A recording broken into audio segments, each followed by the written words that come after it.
Hello, listening people. Hello. You're listening to Spin Polish Presents Unappreciated Masterpieces for the last time.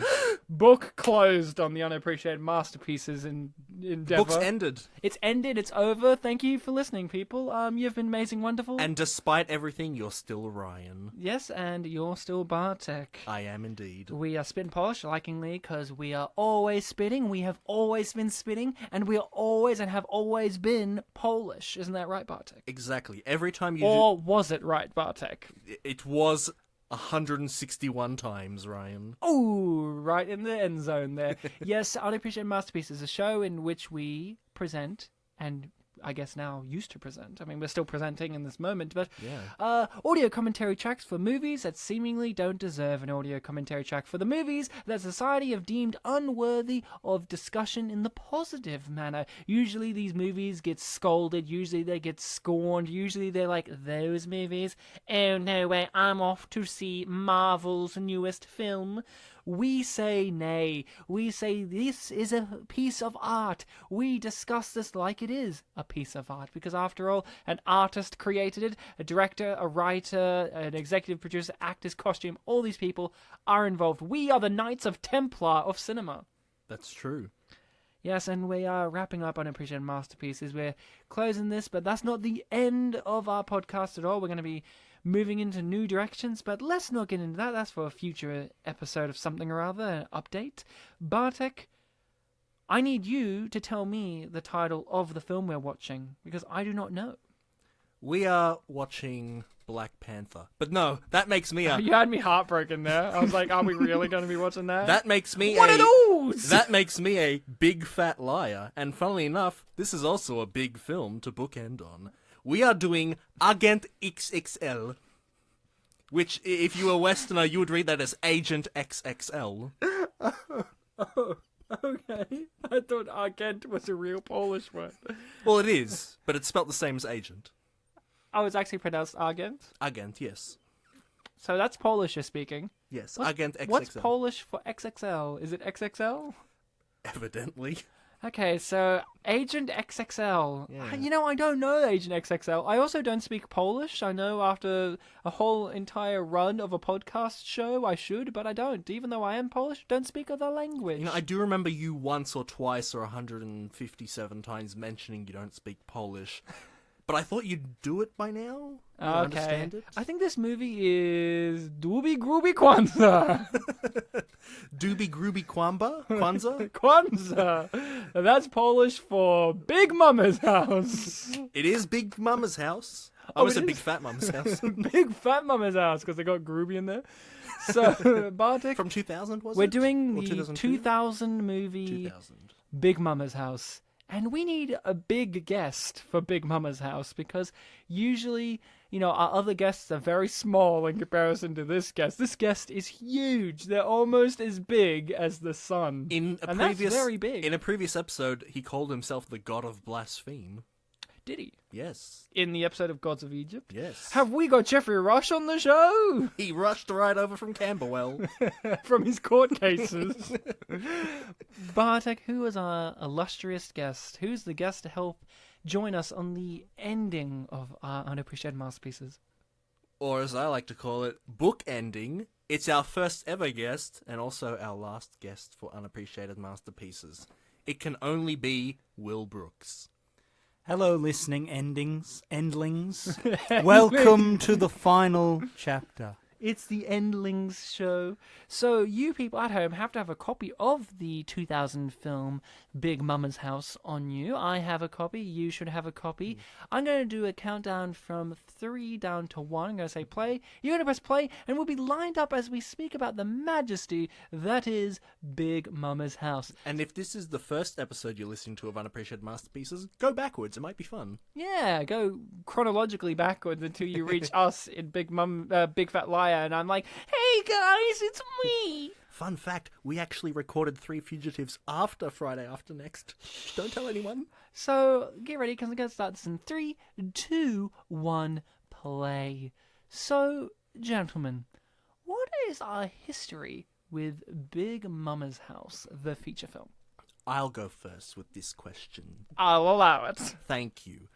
I've been aware of the franchise, and I remember on a flight long ago seeing the ending to the sequel. So I was aware that it was, a man pretending to be an established fat woman. Okay. Oh, you knew that it was an established fat woman, not just any...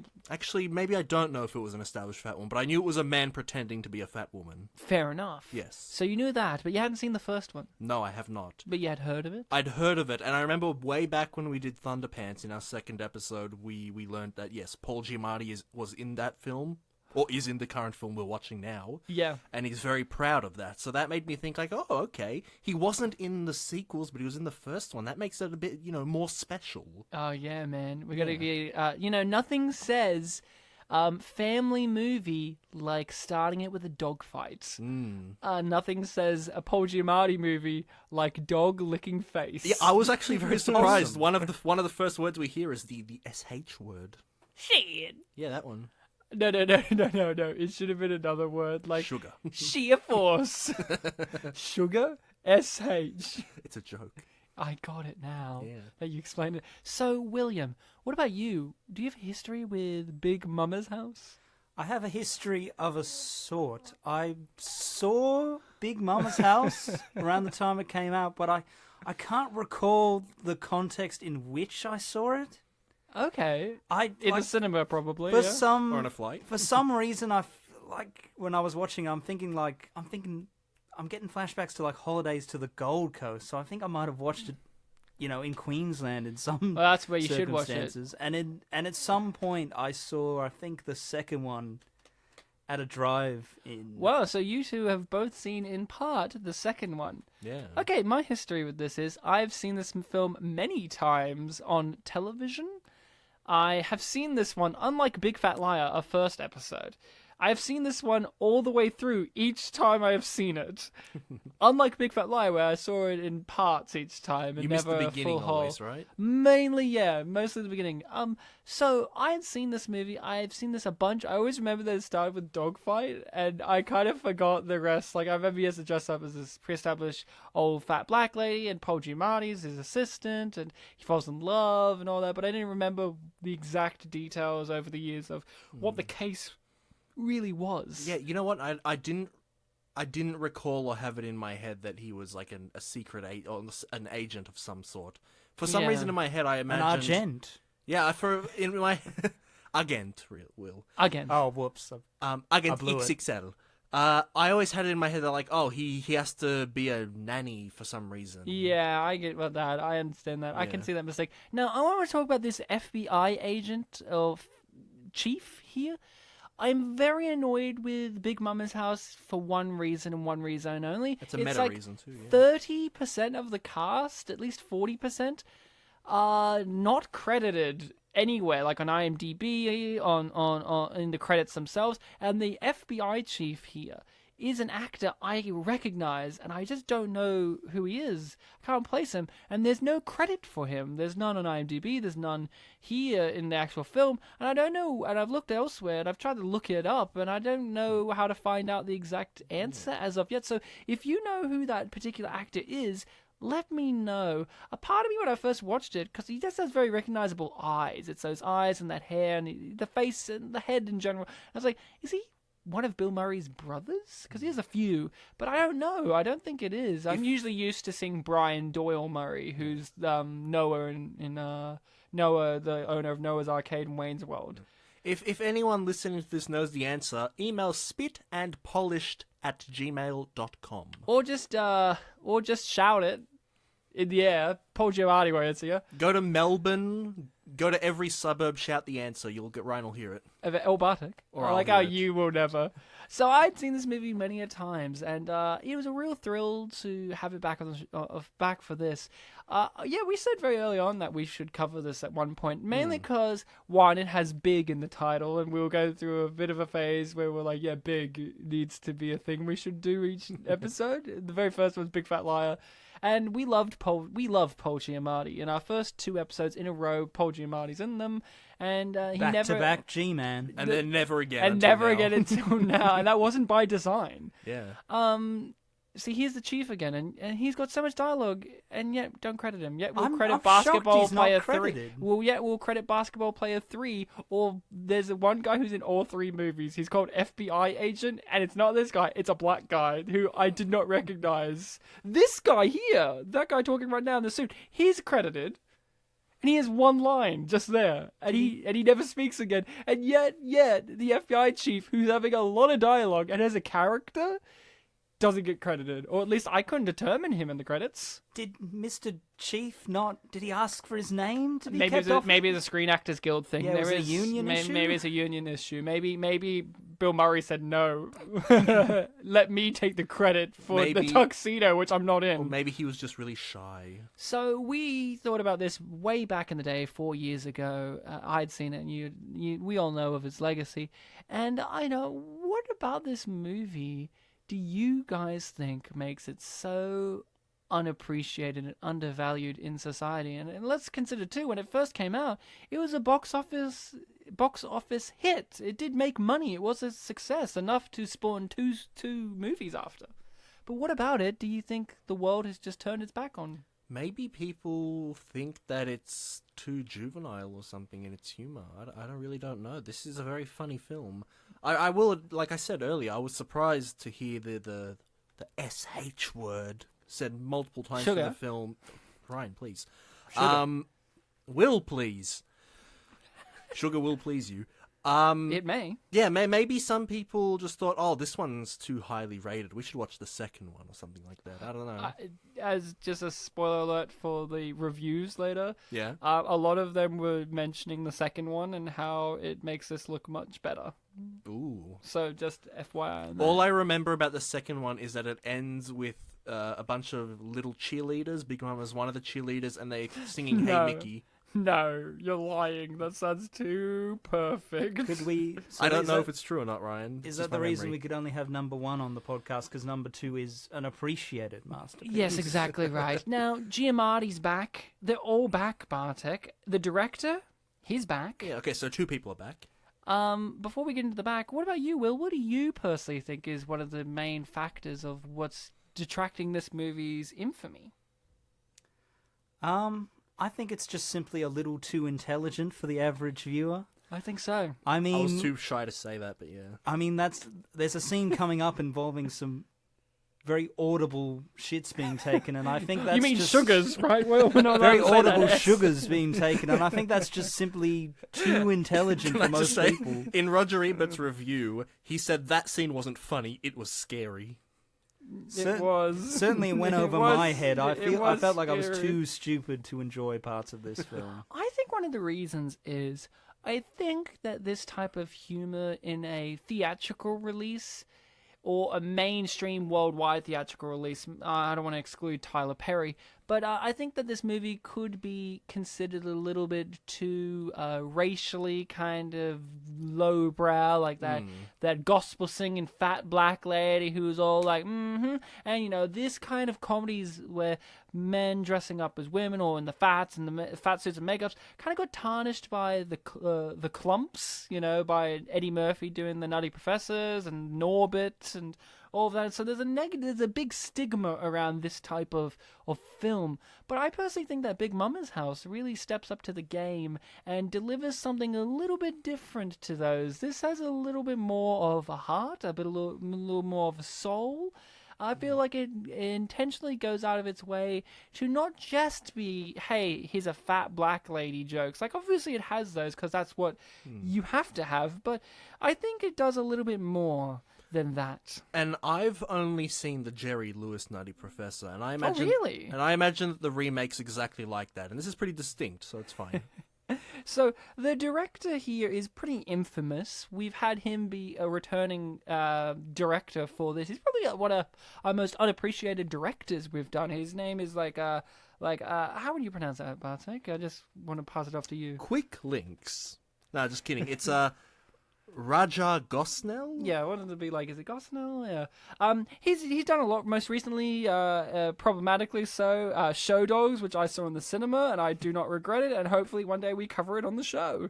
On the new show, yeah. Did you see it uncensored, Ryan? But he did Home Alone 3 He did Never Been Kissed. Then he did this.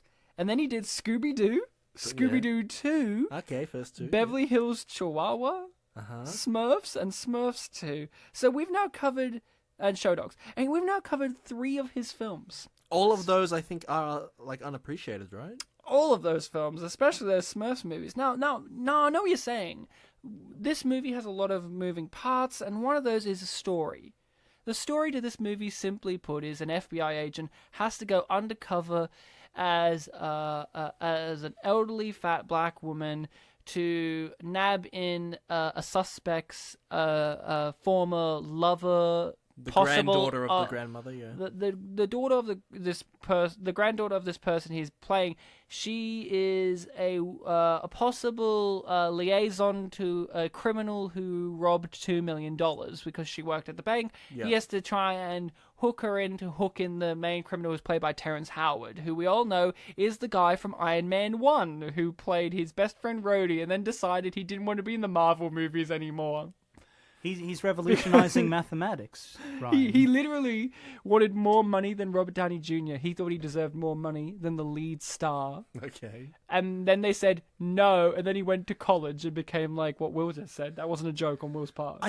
He's creating an alternate system of mathematics. Yeah, I looked at his Wikipedia page. Mixed results. And there was a whole like subheading of like his name and ology at the end of it, and he's trying to make arguments as to why 1 × 1 = 2 or something like that. Yep, he's a crazy boy. Oh, bum. Bums. I looked up who played Big Momma herself, the actual person. Oh, it's some Broadway person, right? It's a Broadway person, and she appeared a lot on like talk shows just as herself. She's one of those kind of morning show people, still around. And one of the writers of this is a very well-known writer for us. Yeah. You'll very much appreciate this, Bartek, because this ties it all together. This movie has a lot of returning people, and once I name this movie that they've done, you'll be like, of course, because this came out after Agent Cody Banks 2, Destination London. And the Chocolate Surprise returns. Yes, exactly. Then they did Deck the Halls. And then they did some other movies that we haven't covered, like Surf's Up, Rio 2, and Ferdinand. Okay. But, I've seen Rio. But you could have covered those. But those are just some of the returning behind-the-scenes things. Obviously, this has a lot of things going on. Fox is a producer on the produced this film, made it, the company. But yeah, I thought it was interesting. Like, we have this film in which we have this criminal here played by Terrence Howard, who some might say, is a bad guy in this movie. But I really felt for his character because he just was told he had to pay $100 for a gun. And then the guy's like $200, and he's like, I don't want to pay that. And I can relate to that. I don't want to pay things that were misled. And didn't you really feel for his character? Yes, but he wanted a gun, and gun equals bad. Unless you cop. Unless you cop, yes. Unless you cop. If you Giamatti cop. Now, I'll go quickly through some of the returning stars, because like I said to you guys before that we have a lot of returning people here. Mm-hmm. A lot more than you might expect. So, Will, hold on to your seats. We have Martin Lawrence, of course. I'm holding. He was in Wild Hogs. Yes, he was, one of the 4. We have Paul Giamatti in Big Fat Lion Thunderpants, and now this. Mm-hmm. Anthony Anderson's in this, of course, and Kangaroo Jack in Agent Cody Banks 2. Yes. Which we just mentioned. Now, Cedric the Entertainer plays the Reverend in this, Will. And Cedric played a Reverend in the film Man of the House, which has a very similar premise to this movie. He was an ex-con, and like he was like an not accomplice, but like he was an informant. That's the word. He was a go-to guy. And he was also in Intolerable Cruelty as the best character ever, Gus Petch. Because he's going to nail your ass. And then we get into some interesting stuff here. We go down to the list of lesser-known actors in this movie, or lesser characters. Carl Wright, who plays the male suitor for Big Momma, the one who wants to sleep with her. Yeah. Oh, Ben. Ben. He was in Just Visiting as the train station master. He was very nicely dressed. I remember we commented on him. Oh, right on. That's you know what? Anthony Anderson from our 3rd episode. That's a character from our 4th episode. That's a really nice return. And obviously Paul Giamatti's in the 2nd and 1st. And then, Bartek, you're going to wet yourself. We have someone from Surf Ninjas. That's like our 5th or 6th episode, yeah. Who is Philip Tan, who's the bald Asian man at the start of this movie who wants to kick Paul Giamatti. He played one of the major villains, one of the head ninjas that they had to fight. Okay. So this is when we I was get hoping he was the Barbarama or whatever it was. No. And this is where we get lower down. So Trent, correctly, is that the name of the kid? The in kid, this? yeah. He played the younger version of Cuba Gooding Jr.'s character in Snow Dogs. Oh, right on. But this is where we get cool. So now we're going to. There's Mrs. Patterson, one of the friends. There were two Mrs. Well, yeah, Patterson. which one? The first one. Which one? Well, one of them's called Other Patterson. So Yeah. this is Miss Patterson. Okay. She was a woman in Friday After Next. Oh. She was the lead woman that got like intimidated by Mike Epps and then brought her gangster sons Yes, over. I remember. Right And the on. last one, I don't know how to pronounce her name. It's like Tachina. Tachina Arnold or something. She's best known for being the mum in Everybody Hates Chris and Crystal in Little Shop of Horrors, one of the three singers. She's in Drillbit Taylor as the photography teacher, but you may know her as Martin Lawrence's wife in Wild Hogs. Right. Which is cool because she's in this as the pregnant one. The one who gives birth. And it's kind of neat. And the cab driver is a consulting assistant, so an assistant to Martin Lawrence. So he appears in every Martin Lawrence thing as an assistant. This is one of the few times he acts. So little things like that. So this is one of those movies where you see a community, not just within our world, but also offshoots. The writer of this grabs Anthony Anderson to be in Agent Cody Banks 2 and like stuff like that. It's like, I like it when you have a movie like this that's just a nexus of entertainment community banding together and then spawning things off and offshooting. It's just really poignant stuff. And none of that would have been felt if this was our first episode. No, exactly right. We had to wait 161 episodes for this. It's a rich tapestry. If only, Like that bra. If only we had Bruce Exactly. Cook and Jaleel White. Well, maybe if you pick a real good movie for our first one of the next No, it's season. alright. One of them went to space, the other went to the desert. Wait, Ryan, is the bloke who plays Screech in this? Well, you have to ask Bartek. He's a Screech expert. I've never watched a singular episode of Saved by the Bell. Well, in our first episode, you guys repeatedly asked, is that Screech? Is that Screech? Oh, is that Screech? So I wanted to ask you guys if you know who he is now. That's him right on screen right now, Martin Lawrence. Yeah. Is that Lingerie? The bloke who plays Screech? Yeah, is Screech Dustin lingerie. Diamond? Didn't he have a porn? Yeah, it was like Saved by the Smell or something. I don't know. He's a weirdo. It sounds like one. He was in Dickie Roberts. He was. Yeah. He was in a few things. So, Mr. Bartek. That's my dad's name? No, it isn't.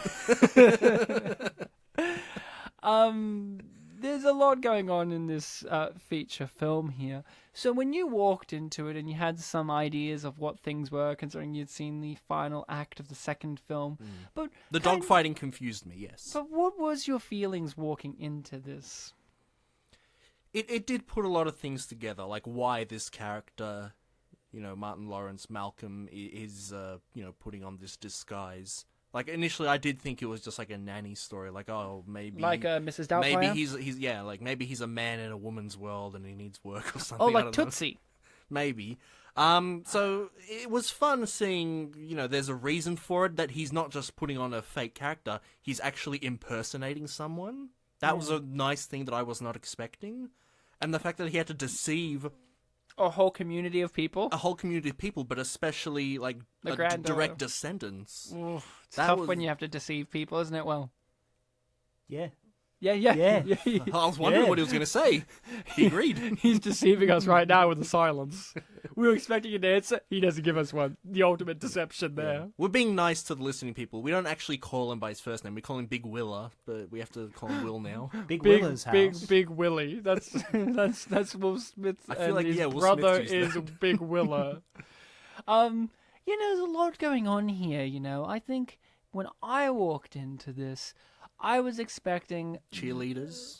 that trip down memory lane that you have when you haven't seen a movie in so long but you used to watch it all the time. But I'm actually quite surprised how much of this had slipped from my memory banks, Okay. and that's not a negative thing. I'm not saying that the movie doesn't leave a lasting impression. I remember the dogfight, people.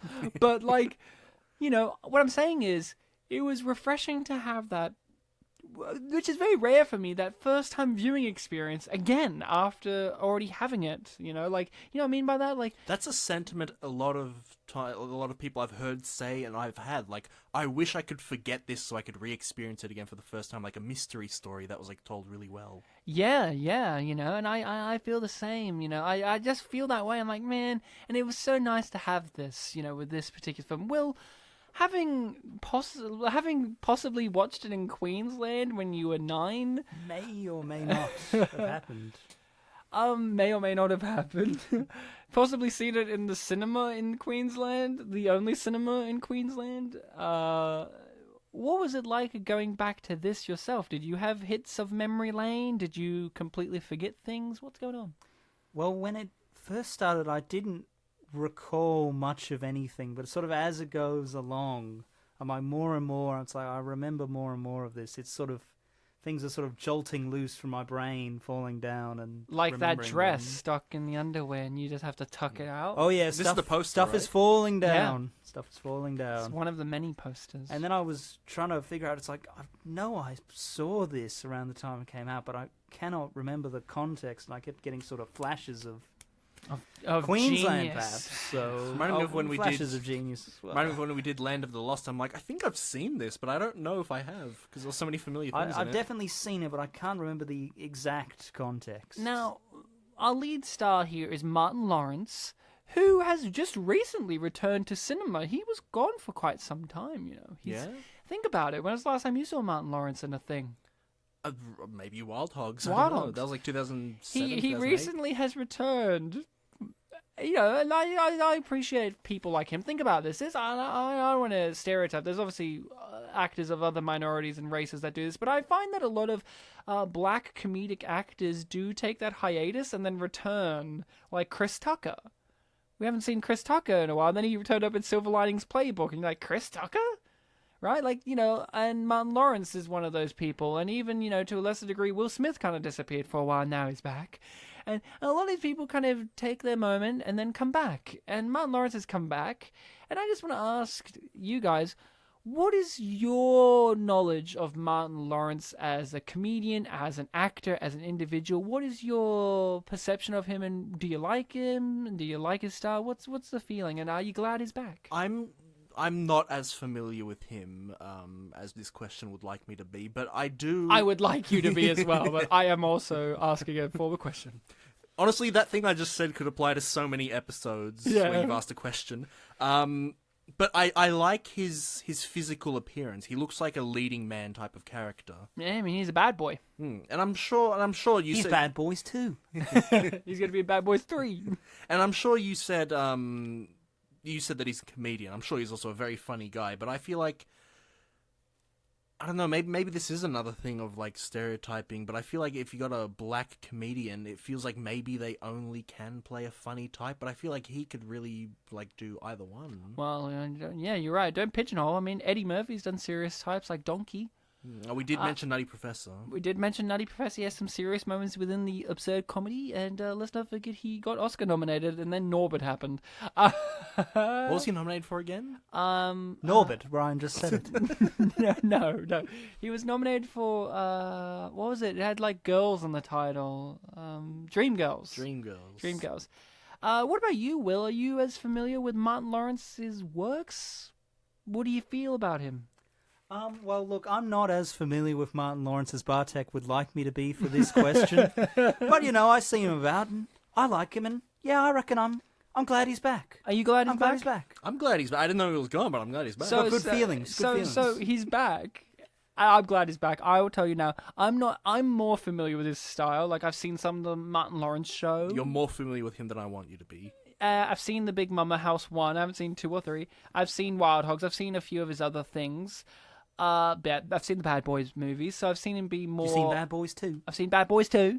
I've watched Hot Fuzz, so I'm a bit more familiar with his range as well. Like Bad Boys, he's still a comedic character, but it's more dramatic, like in Blue Streak and stuff like that. So I'm a bit more familiar. He's back, and I'm so glad, because he's back in the weirdest way. He's disappeared, and what's his first movie he does? One of his first in a while? Beach Bum by Harmony Korine. We all know who Harmony Korine is. Sounds familiar. He did Spring Breakers, that movie where James Franco gets all those former Disney girls like Selena Gomez and whatnot and makes them a bunch of bank-robbing criminal scum with like pink balaclavas and bikinis with AK-47s. I haven't heard of this, but that sounds amazing. Oh, but it's Harmony Korine, like he's a provocateur kind of filmmaker. Like his films, he has a movie called Trash Humpers, which is like the shittiest quality VHS looking thing, and it's like a weird kind of sketch comedy thing where a bunch of old people wear old people masks and harass people in town. Is he like a satirist or something? Or? He's a provocateur. Like he just does things to provoke. He's like is he an iconoclast? He's very much like I don't know how to describe him. He's very odd. But he's like that guy who I'm forgetting. He's like many directors, but I'm forgetting there's that one specific guy who does the film Antichrist and Melancholia and Jack built the house that Jack built. I'm forgetting the director's name off the top of my head, but like there's that filmmaker where it's like sometimes you just wish that they could make a film, but they're too busy trying to provoke you. That's Right. Harmony Korine. Harmony Korine can make really good movies, but he's too busy trying to provoke a reaction out of you. And Beach Bum is supposed to be fun. It's like Matthew Broderick, Isla Fisher, all these people. Matthew Broderick's like a beach bum who just kind of travels around from characters to characters, and one of them's Martin Lawrence as like a boat captain. Okay. That does sound good. And I love that. Like, I love when these mainstream comedians come back and they do like these really weirdo movies. You're like, yeah, like when David Lynch gets like respectable actors in his movies, and you're like, what? So he's going around from character to character. Is that kind of like a Bubble Boy kind of thing? Yeah, it's like a Bubble Boy Oh, thing. that sounds good. Now let's talk about the best character in the movie here. You already said his name, Will, but say it again. Ben. Benny Ben boy. is amazing. And my only complaint with Ben, we didn't get to see his dick, but my second complaint is Big Mama here tells him that he needs to get a different suit when she kicks him out, like when he's fully out, like, you need to get a better suit or whatever. I'm disagreeing there. I think his outfit looks delightful.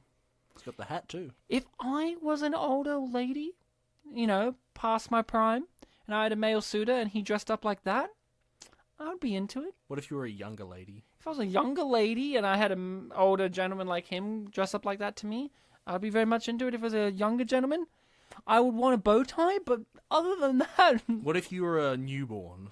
If I was a newborn, I'd call the police. And what would you tell them? Goo Goo Gaga? But no, I'm not Lady Gaga. I'm Ryan. Oh, you're like Boss Baby Ryan. I'm Alec Baldwin. Cookies are for closers. So, yes, what did we think of this character? Did we love him? I loved him. I forgot about him. He was very funny. Will? Ben's a great guy. And he has a good suit. Does have a good suit. Does he remind you of yourself? Well, I mean, he's got a mustache. I've got a mustache. And there was one point where Ryan, not you, Ryan, but a different Ryan from university told me, it's like, William, do you wear suits a lot? You seem like the kind of guy who would wear suits a lot. Will, do you wear suits a lot? You seem like the kind of guy who wears suits a lot, sits in his car and reviews food. And you Reporter of the Week? Are you a salamander man who reviews food and is very polite? You wouldn't wear Hawaiian shirts. Are you Review Bra? I might be Review Bra. You are Australian Review Bra. You should start a YouTube channel and you're the Australian Review Bra. You really are him. This woman here, classy lady. Was she credited? She was. Oh, okay. No joke. She was. Okay. I looked at every single cast member to make sure we had no repeat offenders being missed. And I'm glad I did. Repeat offenders? Oh, in unappreciated masterpieces. In a world where these films are called unappreciated masterpieces and they consider them offenders. The correct world. That's our world we're living in right now. Not a world, this world. I know, but sometimes when I sleep, I dream.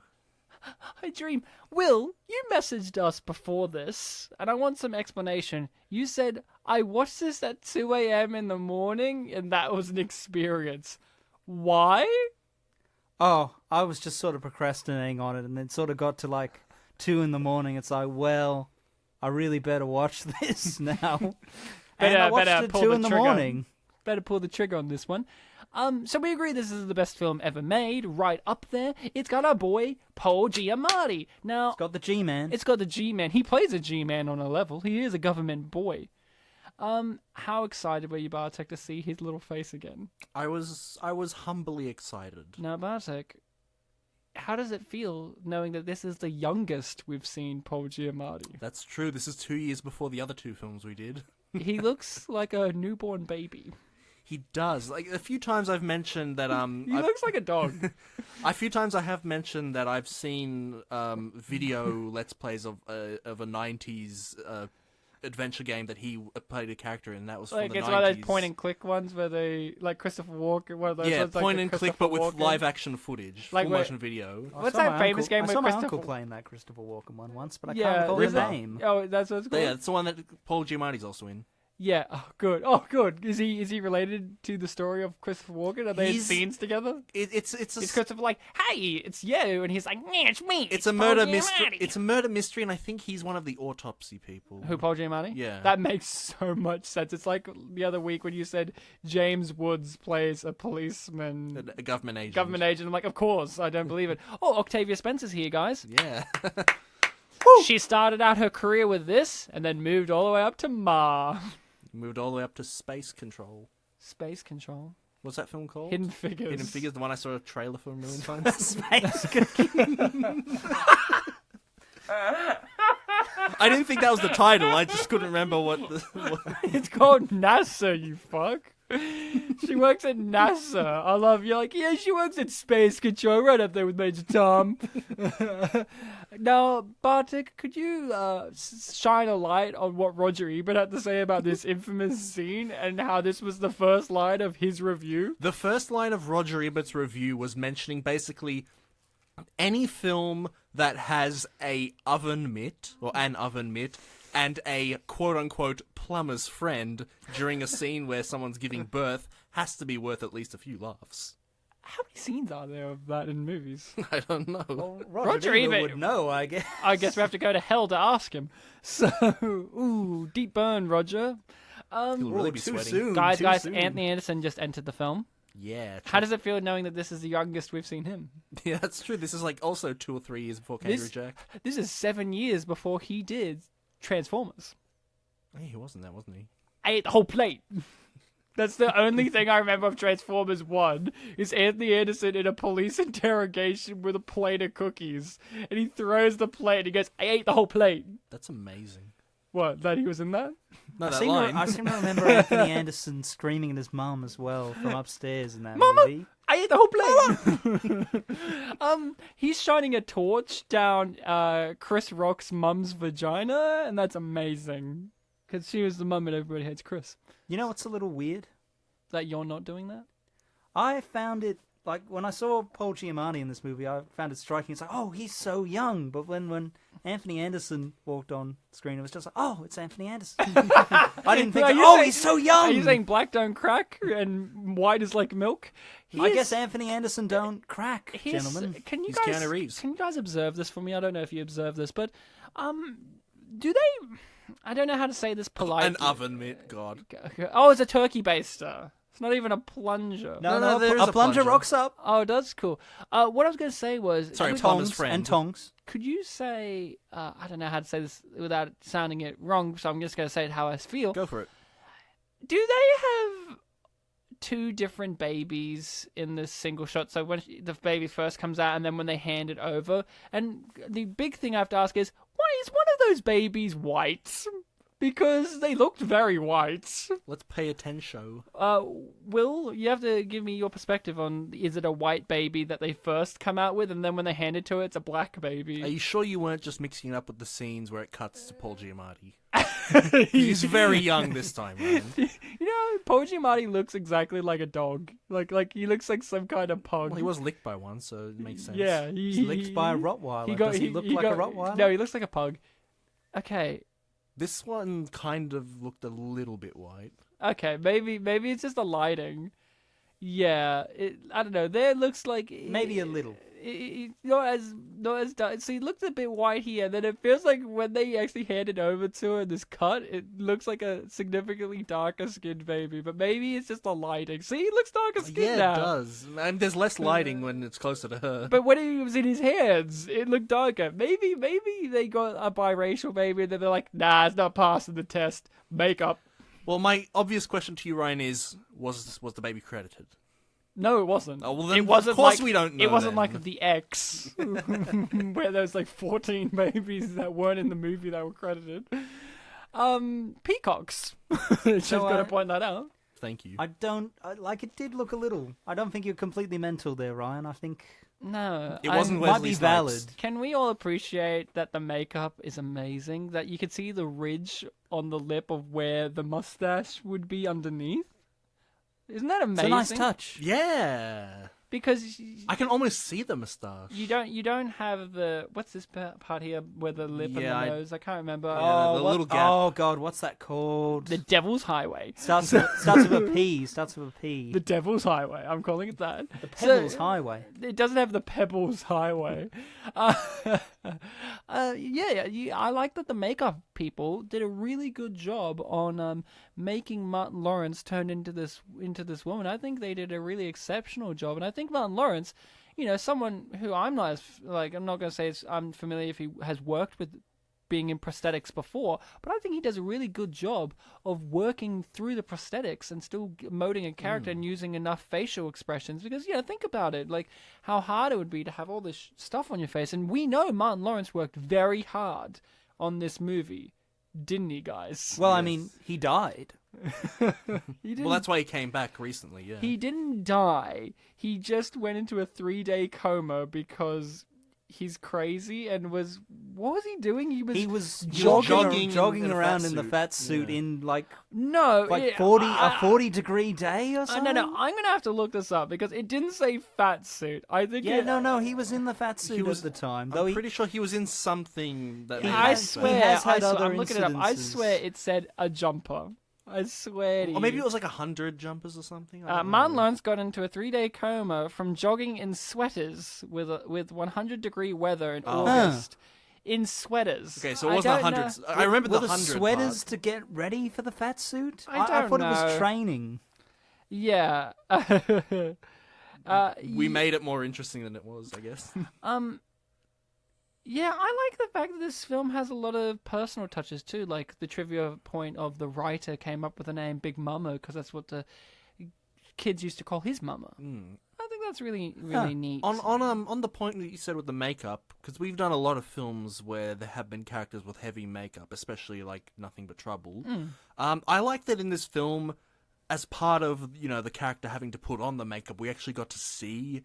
It getting put on and it getting taken off. It put us a lot more into the world. It wasn't so much. It wasn't so much like Nothing But Trouble, or to a minor extent. So I Married an Axe Murderer with the Dad, where we, the audience, had to believe this is what the actual person is. Here, it's an actual disguise. Yeah, I really like that element. It's like also I appreciate the fact that it's his specialty as an FBI guy, and that he does it himself. It's not like in White Chicks, where they get someone else to do it, or in Mrs. Doubtfire, where he gets his brother to do it. Do you remember who the brother was in Mrs. Doubtfire? I haven't seen it. Oh, you haven't? No. Well, it was the 90s, and it was a gay guy. Who do you think it was? What's his name? Rupert Everett? Surprisingly not. It was... I gotta call my mother. Oh, Harvey Fierstein. Of course it was. Of course it was. I mean, who else would it have been? I should have specified it was an American gay guy, because Rupert Everett's English. Yes. Guys? Yes? May I ask a question? I'll allow it. Did this get nominated for Best Makeup at the Oscars in 2000? Well, no, unfortunately not, Will. And the reason that was category at the time, I don't know. Well, I'm gonna ask you. I'm not gonna ask you. I'm gonna answer you. Yeah, I don't know if it was, but the reason that it didn't get nominated at the time was, and this is true, I looked this up because I knew Will was gonna ask this question. They had to save that nomination like 16 years early so that Suicide Squad could get it for their Oscar. I think they had to save it so that Will Smith could be in an Oscar-winning movie. I think His makeup was very good in that film. Oh yeah, he had a beard. I think the film did get this film did get nominated for like other movie awards, like Kids' Choice Award, Teen Choice Award. Not stuff. Best Kiss. I don't know about Best Kiss. I mean, fake Big Mama and Granddaughter. No, I was gonna say Paul Giamatti and Dog. Oh, that was like one-sided though, wasn't it? Well, it doesn't have to Do one-sided be... kisses get nominated for Best Kiss? I don't know, you have to ask. Now, hey guys, quick question. Did you guys think, like I did, that if you introduce that the kid is really, really good at karate, that would pay off in the third act or pay off ever? Because I literally thought, Martin Lawrence is going to be incapacitated or he won't be able to take down Terrence Howard and the kid will do it with karate. And then he never did. And I was a little bit like, good on you, movie, for not reaching my expectations. You subverted them. Well, there are 2 sequels, Ryan. And I hear that He's in the second one. I hear that in a later one of the sequels, he pursues a rap career. Oh, I'm glad to hear that he became a rapper. His profile picture on IMDb is him wearing jorts, which are jean shorts. Oh, okay. Shorts. Best known They're jean by shorts. being worn by Kevin Smith, the famed filmmaker. I Sorry, want Paul Giamatti was just sweating there a bit and I just got excited. He smacks an ass later. And he doesn't get any repercussions for it, might I add. I read that in my notes. He smacked her. He smacks a woman's ass who's holding a baseball bat. Who hates him. Who hates him. And then she dances with him. And has already kicked him in the nuts. Well, I'll explain why that makes sense later when it happens. But it does actually make sense. Yeah. The film's just a little bit smarter than people gave it credit for. Yeah, honestly, Ryan, like with the karate that gets set up and then doesn't come back, frankly, setup and payoff is for hacks, and this film is just more better written. It's just more better written. It's like one of the showrunners of Game of Thrones bravely said, "Themes are for 8th grade essays," and I don't use them in my scripts. Wow! Holy shit! I did not know that was a quote. That's a quote. I forgot about that. Does that explain? Hey, that's why the 8th season of Game of Thrones has no themes. I forgot about that quote, just like I forgot about the Iron Fleet. So that guy probably watches this film and thinks, "Oh, this is just a kids' film. There's no moral dilemmas about your responsibilities as a worker." He wrote the best X-Men movie ever. What, that third one? X-Men Wolverine Origins, made by the Polish filmmaker. Made by the guy who directed a Polish film. Sorry. I thought he was Polish. Now, what I like about this movie too is the production design. This movie looks like a real place. It looks like a real place. I feel like we've seen it in things before, but here's one thing I really like: that bag she has, the big bag that she has. That's like the MacGuffin of the sequence here. Mm-hmm. I don't mean to brag, but you made it. My mum owned that bag. Not that specific bag, but not that one from this film, but that exact same bag. My mum had that. I was watching it last night, and I'm like, we had that bag. And I contacted my mum, and she said we did. I sent her, a photo. She's like, we did have that bag. And in the photo, Martin Lawrence is there with thumbs up. I wish it was. Hey, in this sequence here, I wrote in my notes, it just amused me. I love how they get a young lady and just put a grey wig on her so that Anthony Anderson can flip her. You're right. It's so convincing. Another fun thing is the old lady across the road with the pug that hates her. She's just one of those actresses that's been in everything. She's in Better Call Saul, and no joke, she's been in everything from the 80s as that old lady. We know her best from Black Dynamite. She's Black Dynamite's aunt, who's like, "They killed your brother, Black Dynamite! They killed your brother! And you ain't doing nothing about it, Black Dynamite! You ain't doing nothing!" I love the idea that his aunt calls him Black Dynamite. Like that's his name. But if you haven't seen Black Dynamite, worth a check. But this ain't no Black Dynamite. This is better. This is Anthony Anderson doing karate. Which, wasn't that a main recurring joke also in Agent Cody Banks 2, where he's like, I do karate chops and action? Yeah, wasn't that a thing of he he is a secret agent, but he doesn't really do actiony stuff, but he wanted to, or something like that. Yeah. Here's my thing. Do you think, one, that maybe that's a theme of the writer using for Anthony Anderson? Or do you think, more likely, my pick, two, Anthony Anderson thinks himself a bit of an action star. And that's why he didn't do Transformers 2, because he never got to fight a Transformer. He was like, you didn't give me... Michael, you're a hack. Who cares about that woman's ass? You should focus on me kicking ass. And then he's like, I'm not doing it anymore. And then he left. That's why he's not in any other Transformer movie. Maybe he considers the act of him biting something to be a martial art. And that's what the cookies was all about. He ate the whole plate. He martial arts the whole plate. And where does the chocolate surprise fit into all this? Oh, my stomach. There's this YouTuber called Lindsay Ellis. She used to be the Nostalgic. Yeah. She has a whole... she's making a 13-part analysis series on the Transformers movies, and her series is called The Whole Plate, because she also thinks it's the best line ever. Okay. And the intro has like that Transformers-y type music with the noises, but you hear faintly in the background, I ate the whole plate.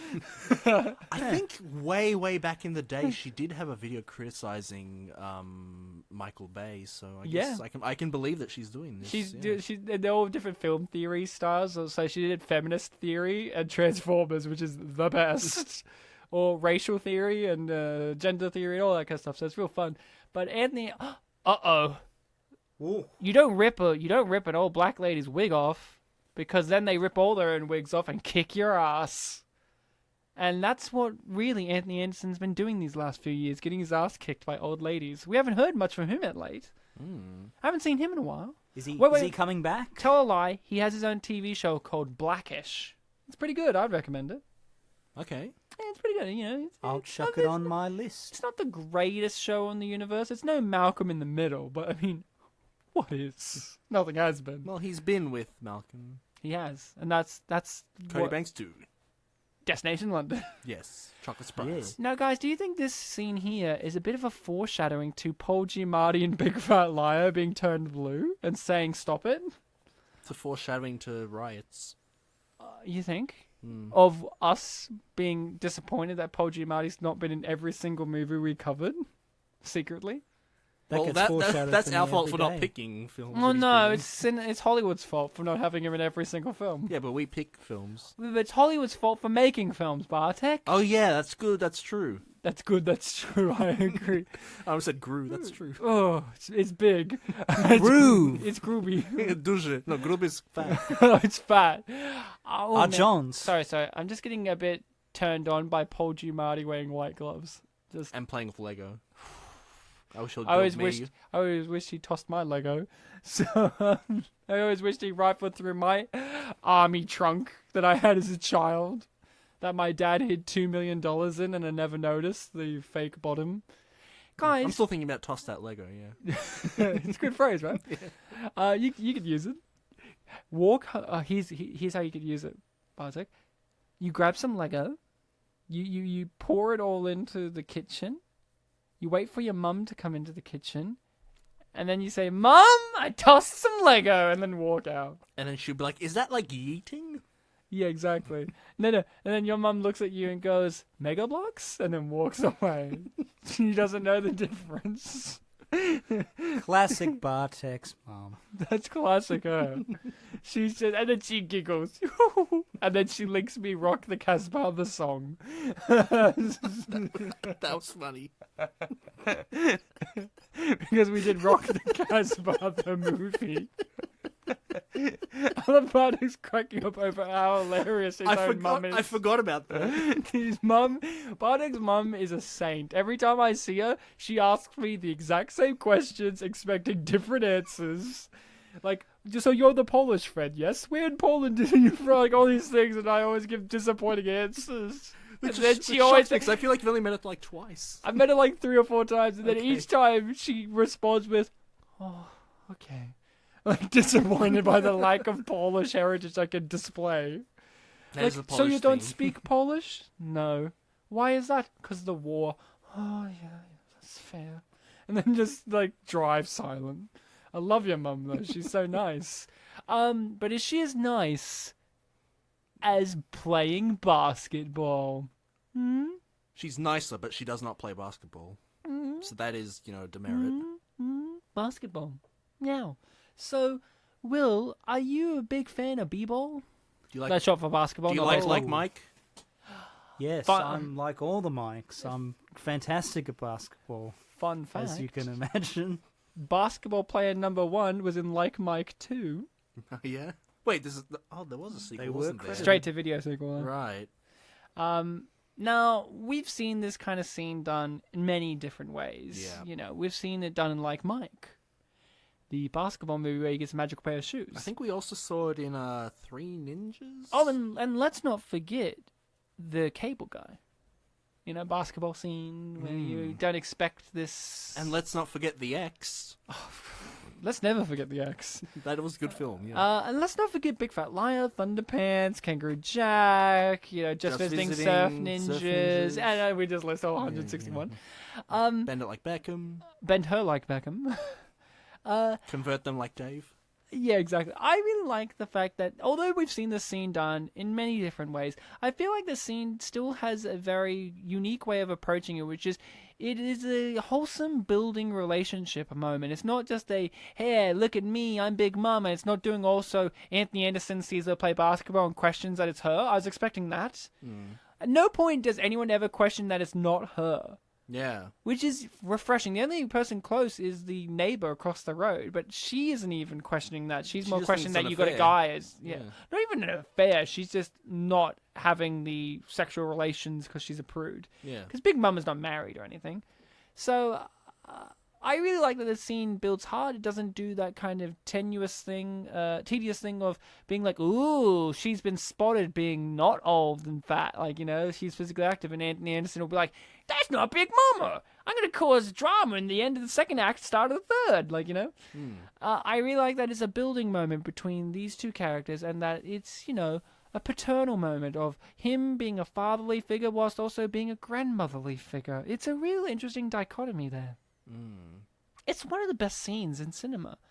And I also like that the two guys that they're playing with aren't villainous jerks. Like, yeah, they're shoving and pushing, but you see that in basketball. You don't see them like sticking their foot out and tripping, or like kicking them down. Yeah, maybe like, it's just really. And they graciously accept defeat. Yeah, they're not like, we lost to an old lady.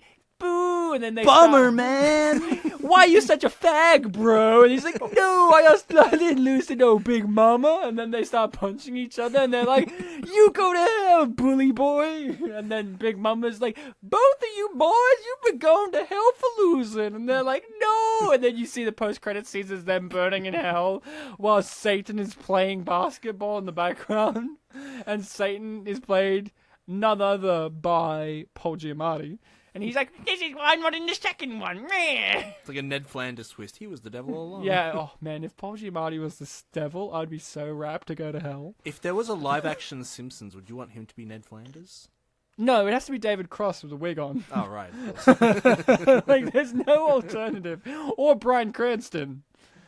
Because he played it when he was Walter White to begin with. He looks like Ned Flanders. But no, it has to be Tobias Funke from Arrested Development. David Cross, just with a wig on. And he's just like, hello, fellow kids. Or he's Professor Frink, maybe. I don't know. It's hard because Jerry Lewis is dead. He would have been Professor Frink because that's what he was. Yeah, literally, that's what Professor Frink was. I like Professor Frink, though. He's fun. Makes you laugh, makes you think. Like the thing and the person. Flavin, Spaven. Oh, that monkey's gonna pay. Now this scene's very important because it sets a precedent of she's hot. Yeah, we're all silent for this scene. I wonder why. Oh, sorry. Damn. Ooh, What are you, a fag? Satan. We found out before doing this too. My fiance looked up a chart for this movie of famous phrases used in all three movies. And the most common phrase used in all three movies is, ooh! The top picks were damn, dat ass, and ooh. And ooh is used, what was it, like 41 times? I think it was like 50 to 60. 50 to 60 times in all three movies. Or damn comes at a close 30 times. And Dadass was like 19? 19 Something times. was 19. 19 times. And it's just like, huh, interesting. I think that scene really is also good because you could look at that scene of her in her underwear as like as a sexualization of her, and that obviously is a part of what it is. But it's also showing that Martin Lawrence has a physical attraction to her, as well as what we're going to be seeing here during the camping sequence, an emotional attraction to her. It's building up the relationship in 3 dimensions there. Like, it's so easy for you to be like, of course they're going to get together because she's a beautiful woman and he's, the leading guy. But I think that they do a good job, too, of chucking the relationship in with the kid there. He's not thrown by that or thrown by the fact that her former lover is the criminal at hand that he's apprehending, trying to apprehend. He loves her for her beauty as well as her mind. And isn't that really what love is all about? Yeah, I was joking a bit earlier when I was talking about the themes of, professional being good at your job and the whole conflict that's presented here, mainly through Paul Giamatti's commentary, is that you've got a professional duty here to, carry this all out objectively, but you're clearly, emotionally invested in this woman. Is this going to compromise your work? And I feel like for most of it, he was okay. Like, he was still always doing it for his job. Obviously, there were feelings there, but I feel like it wasn't really compromised. Yeah, I agree. This is a very emotional, touching scene here. And I think one of the things that makes it emotional and touching is there's something about this kind of scenery in a film that really sparks that kind of feeling of warmth within you. You know what I mean? Like the dam or whatever you want to call this, if it's a lake or dam or whatever. Like a lake? Yeah, pond, lake. Pond. Puddle. Damn! Thank you, Will. Sink. Toilet. So That's what I was going to say next, yeah. Argent. Stomach contents. No, he knew what he was saying. We'll just disregard. He is a gent, yes. He is a gent. He's an agent. It makes you think of, those times like, it feels like there should be a camp nearby. Like a local summer camp. Like, if heavyweights. I was going to say heavyweights. If heavyweights or the one from Cody Banks, too. Bigger, or we didn't do it on the show, but Dirty Dozen 2? We'll just sign. Not Dirty Dozen. No. Cheaper by the dozen. Dirty Dozen. Oh, Cheaper by the Dozen. Cheaper by the Dozen 2, where Eugene Levy is the leader of a camp, and he must compete against Steve Martin's camp. Now, I also like dragonflies, or what they call dragonflies in this movie, which was lightning bugs. What, the fireflies? Fireflies. Dragonflies. What's a dragonfly? There's something. They're the Spyro's companion. They've got the really big eyes. And I the like wings, them the too. long tail. No, fireflies, or as he calls them, lightning bugs. We don't have fireflies. We don't. Which is a bummer. It's one of those things I would love to see in real life. They look very cool. We do have dragonflies, though. Yes, we do. I've seen them. They've flown towards me, and I don't like it because they're so pointy. Yeah, I remember as a kid, I thought is that sharp? Will that sting me? But it's not even that they sting you. It's more that I don't want it to hit me. They are because they will fly at you. Yeah, they're like me. They're not like they don't take any shit. They can kind of hover though. They don't look like they're bad. No, they're not. Dragonflies. One of my favorite things. No joke. When you were a kid, I don't know if you had this. When you were a small kid, was there anything that you had a weird obsession over, like an animal, a bug, a person, a thing, something that you as a small child was like that was your thing that you were into? Did you have anything like that, guys? Maybe I think I might have been a little bit older than what you're saying, but I remember I really used to like frogs a lot. Frogs. Okay, what about you, El? Just animals in general, but a lot. Well, I know that because one time we finished a podcast and Will came out of nowhere, guys, the other day I was reading about ladybugs and I just lost my mind. You had to leave the room for 30 seconds to tell someone that. Wait, Ryan. I said ladybirds. Ladybirds, that's right. Oh, shit, Let's be fair. Guys, the other day was looking up ladybirds. I'm like, of course you were. I had to run to tell someone. I didn't even then I had to come back and hear the fact that you had to tell us. Yes, I remember that. Do you guys remember the fact? No, but tell us. It's in Poland. They're called God's little cow. That's amazing. Bartek, what is God's little cow in Polish? Boża Mała Krówka? I don't know. That's Ladybird. My thing that I was obsessed with as a kid was emerald green cuckoo flies. They're a type of fly, and I was like, I just like the name, and I was like, and there was a costume party thing, and I said, I want to dress up as an emerald green cuckoo fly or cuckoo wasp. I can't remember if it was a fly or wasp. I think it's a fly, and I was just like, I just like it, and I dressed up as one. Were you the bug kid of the anime? I would have been. Well, it was only for that though. Only that. I didn't care for other bugs. I didn't hate them. I liked praying mantis. A praying mantis is a close second.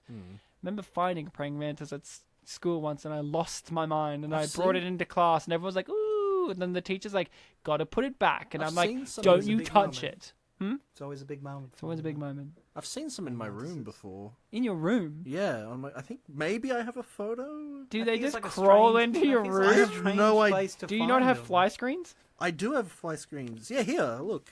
Oh my god, here's a picture from the 23rd of the 2nd, 2018. Fun fact, I was mainly trying to take a picture of the car, but... Yeah. Why? Because we were getting rid of that car, and I was like, oh, we've had it for so long, and there's a family, So you wanted to take a picture of the car It's from such inside. a bad photo. Hold on. Okay, We'll have to share this photo on the social media, because Bartek is saying, I'm trying to take a picture of this car from inside through a window, and he's mainly got the frame of the window and his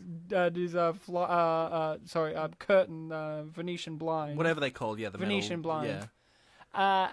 And that's what you got in focus, and the car is barely registered. To be fair, I think I did take... Yeah, the previous picture was of the car, and I took the... that looks a bit better. Why didn't you just go outside? But I didn't want to leave. Wait, go back to that photo.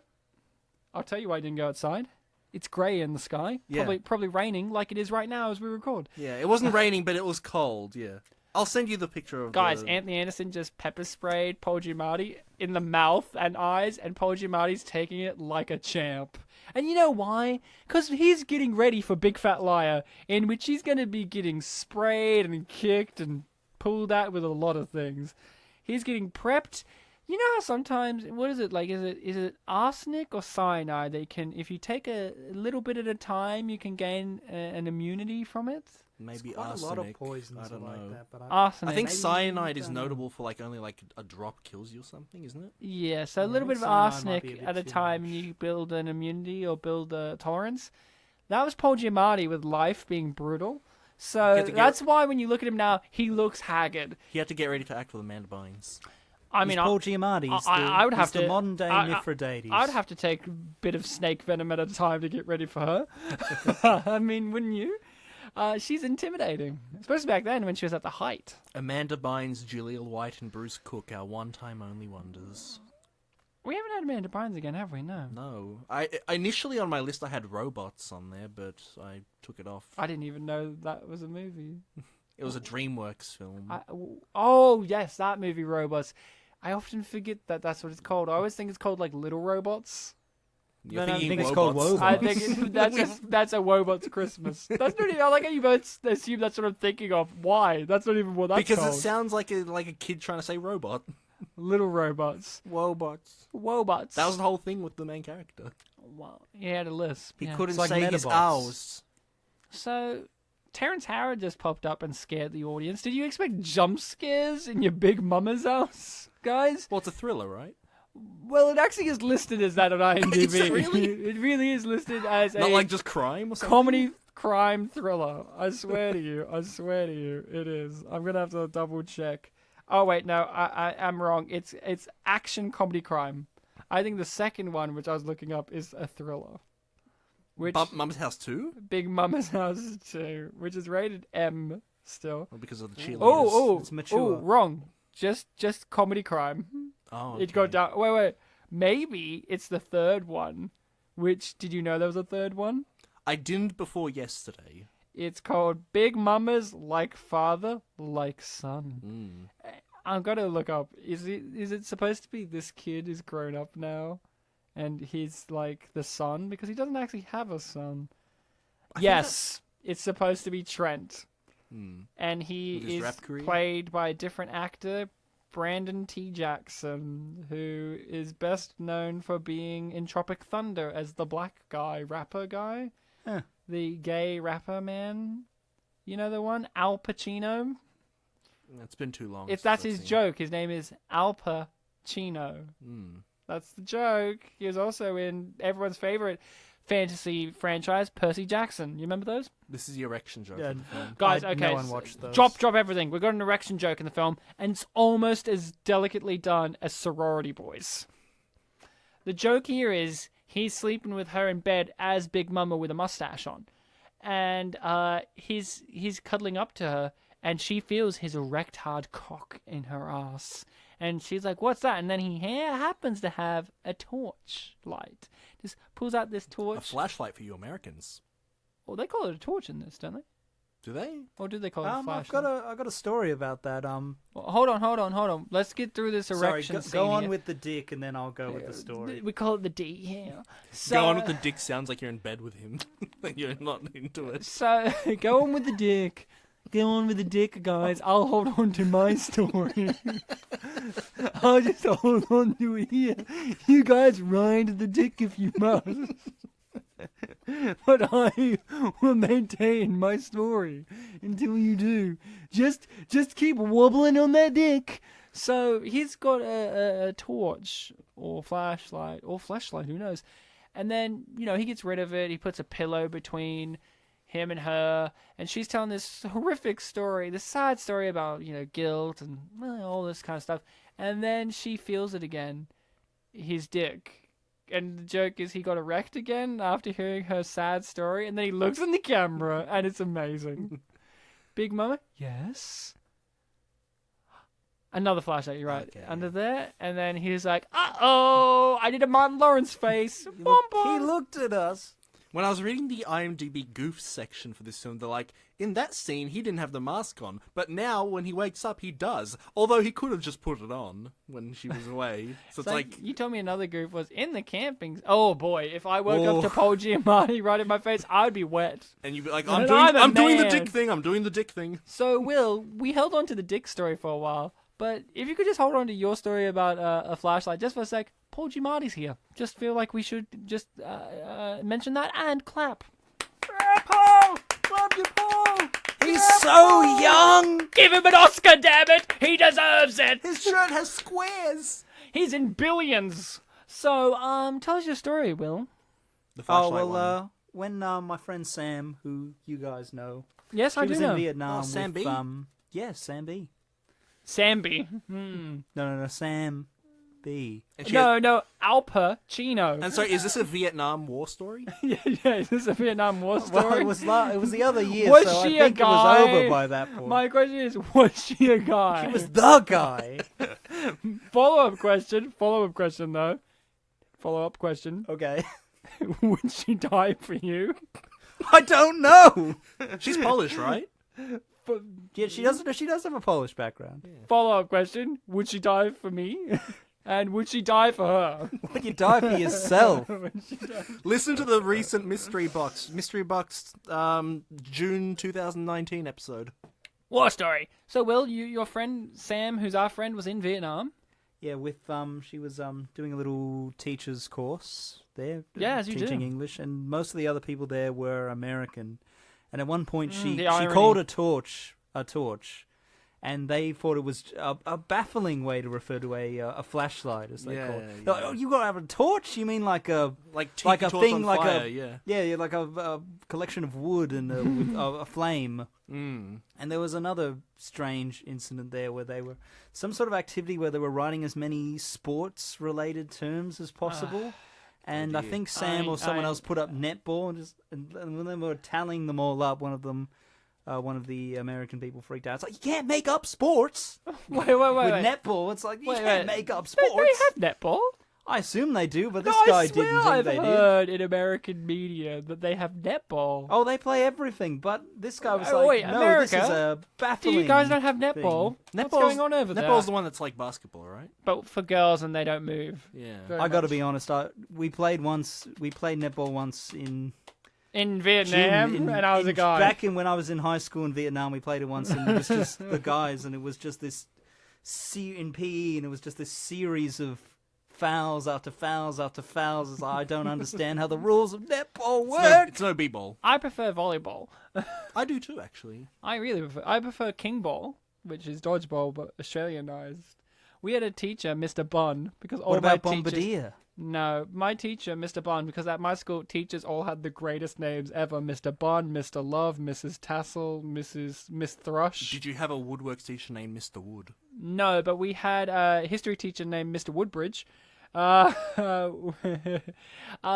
woodwork teacher was Mr. Dewhurst, and he had a complex because he looked exactly, no joke, exactly like a teacher from our primary school called Mr. Bartlett. So when I first met Mr. Dewhurst, I was like, "Hey, is that Mr. Bartlett's older brother?" Because he was bald and grey-haired, and he looks exactly like him. And literally, he comes up to everyone and goes, "All right, kids, sit down. Let's get things out of the way. I am not Mr. Bartlett. I am not related to Mr. Bartlett. I have never met the man, nor do I intend to. So in your I town, have there no was like idea. one primary school or something? There was two. Okay, so... Two or three. There was like the... So half the kids might have known this Mr. Bartlett. Yeah, right? well, it's also because Kempsey West public school, Kempsey High public school, they were like the brothers, sisters, Yeah. the same. So they were down the road from each other. So he's like, I've never met him, and nor do I plan on doing so. Do not ask me if I'm him. I will not respond to you. Of course, people asked him if he was though. Yeah, he Streisand himself. Nothing says ask him. Yeah. Than saying do not ask. It's like there's that teacher of mine, Mrs. Lavis, who always wore maternity clothes and had a bit of a belly, and people always asked if she was pregnant. Even when my sister went there, who's 7 years older than me, and she always says this, "No, I had a miscarriage," and then made you feel bad. But she was saying that like fucking 7 years before I went there. How long ago was this miscarriage, Mrs. Lavis? Did it happen, or are you a fucking liar? Were the maternity clothes like a memento of that? No, I think she's just crazy. Okay. But she's a teacher, right? She can't be crazy. One of the teachers at my school taught her when she was a kid, and he said to me he was horrified to learn that she was going to be a teacher. One, also working with him because she was crazy when she was a kid. Letting her be in charge of students is insane, and he said it was. Oh, Cedric's here. The Entertainer? Cedric the Entertainer. Yeah. That's his name. Do we even know? Do you guys want to have it? I'm going to quickly get a Google, but do you want to guess what his real name is? Cedric Kyles. Oh, you actually know? I looked it up, yeah. That's not guessing. You could have just... Well, now you don't get... Well, fuck.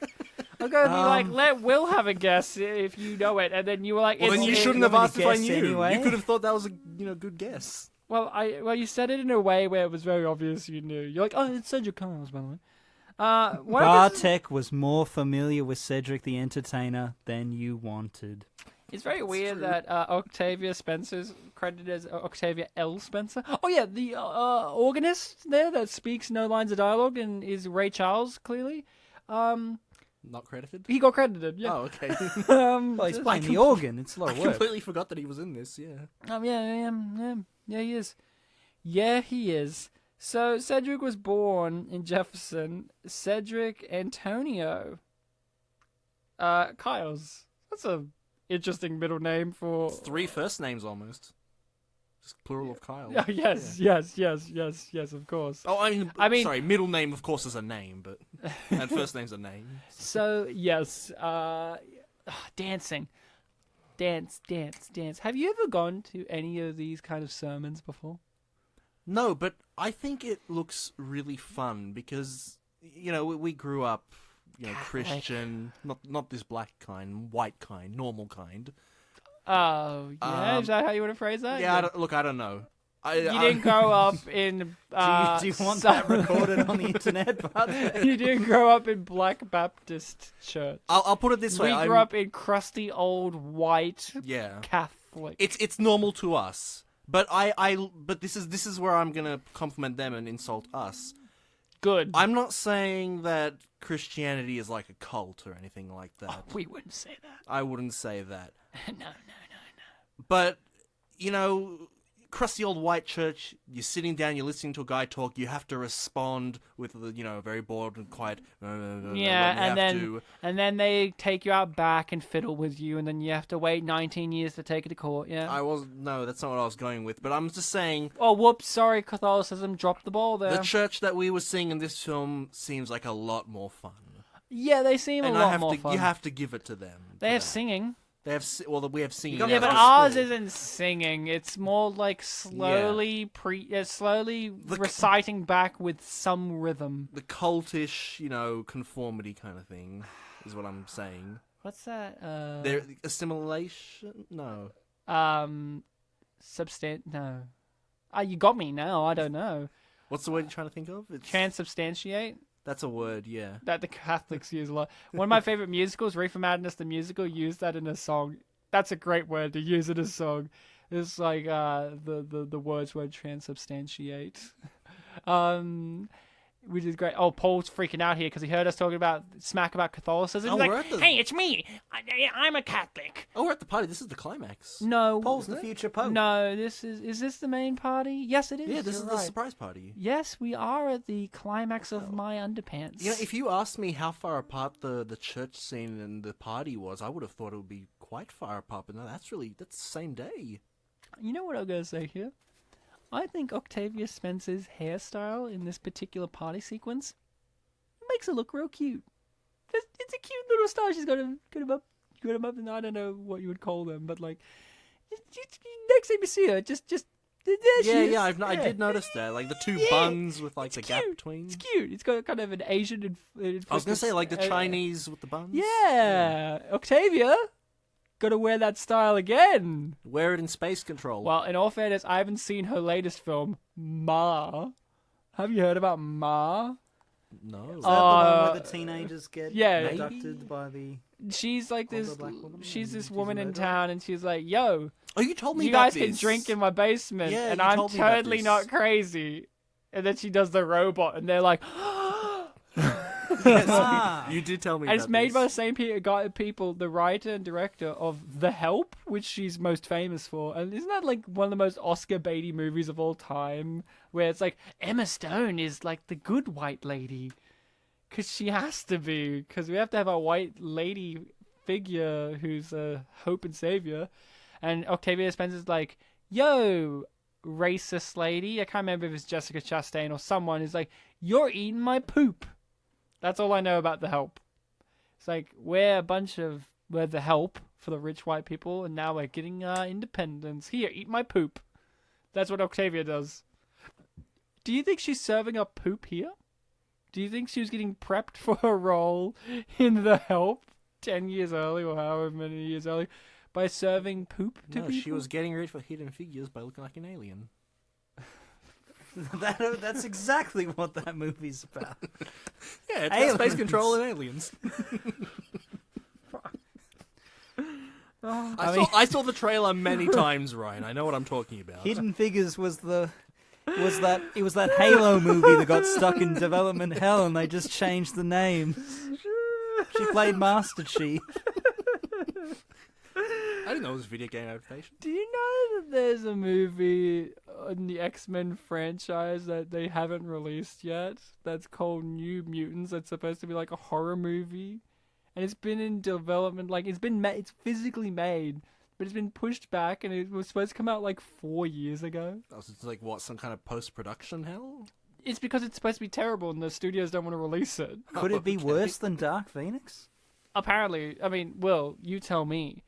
I mean, I think no one's seen Dark Phoenix. Take that, X-Men.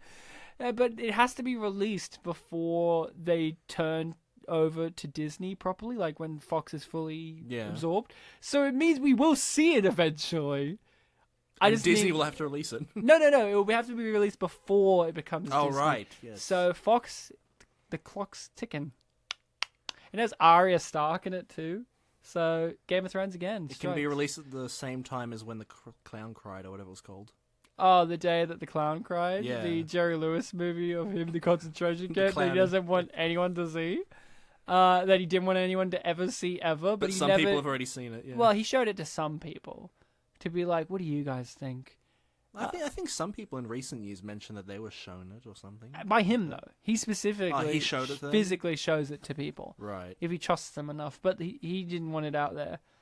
Jerry Lewis, man. Interesting guy. Weird guy. Well, not weird. Bit of an asshole, but kind of not, but kind of was. Weird. You know what? One thing really distracted me about Big Momma, though? Tell me. Her eyebrow makeup, it made it look like her eyebrows curved Into the eye. And I just go, I get that he's supposed to be not good at it, but like, I don't know, I kind of wonder why the makeup team of this movie did that. Do you think there's like a production reason towards it? Like maybe the makeup kind of would rise, like they couldn't do it that close to his eyes because he has very expressive eyes. Do you think that like maybe the makeup kind of ends around that point, but it looks too weird to have it without some kind of to hide the transition between and make the makeup of his normal face and the mask that he's wearing, the prosthetics. Do you think maybe that's a part of the reason? I hadn't, because I'm trying to figure it out. out. Seems very plausible. Because I just don't understand. Like it works, but like it's just a bit distracting because it just made him, like you said, villainous, or like he looks like he's been like awake too long, like he's got rings. Now, dude, if you went to your bedroom and you saw this, that's a big erection. How ready would you be to jump on that? Well, my clothes would still be on. Yeah, but you know, not you still quite ready. You could get pretty ready. I would start getting ready, of course, but I wouldn't be ready yet. Were you happy when you got to see him like this? Were you expecting to see him and almost see his dick? I wasn't expecting it. No. No, you got to see it now. Oh, he was wearing gold chains, so he's not fully naked. Oh no! When I take my clothes off, do I have to keep my gold chains on? Well, of course. Only if you don't want to be fully naked. Guys, Big Mama's here. She's here now. The real Big Mama. And now things are going to get crazy. Guys, since the movie is reaching that climactic point, who was your favorite character in particular? One who really struck a chord with you?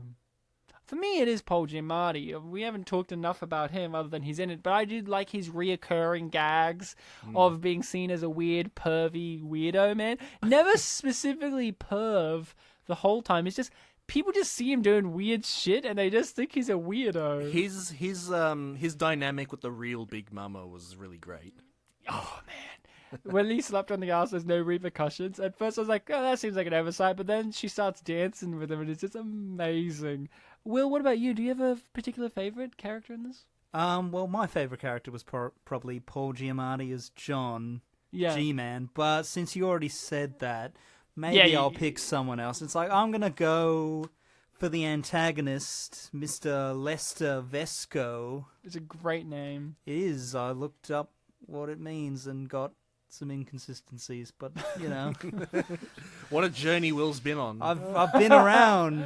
He's been around the world. I looked up Leicester and it meant like, oh, it was this particular tribe in Britain, and the later part of the word means walled city, and then Vesco means like in service to a bishop or like a pious or pompous person. This recording that we're doing is the three of us, our story, but you've been on your own story before it.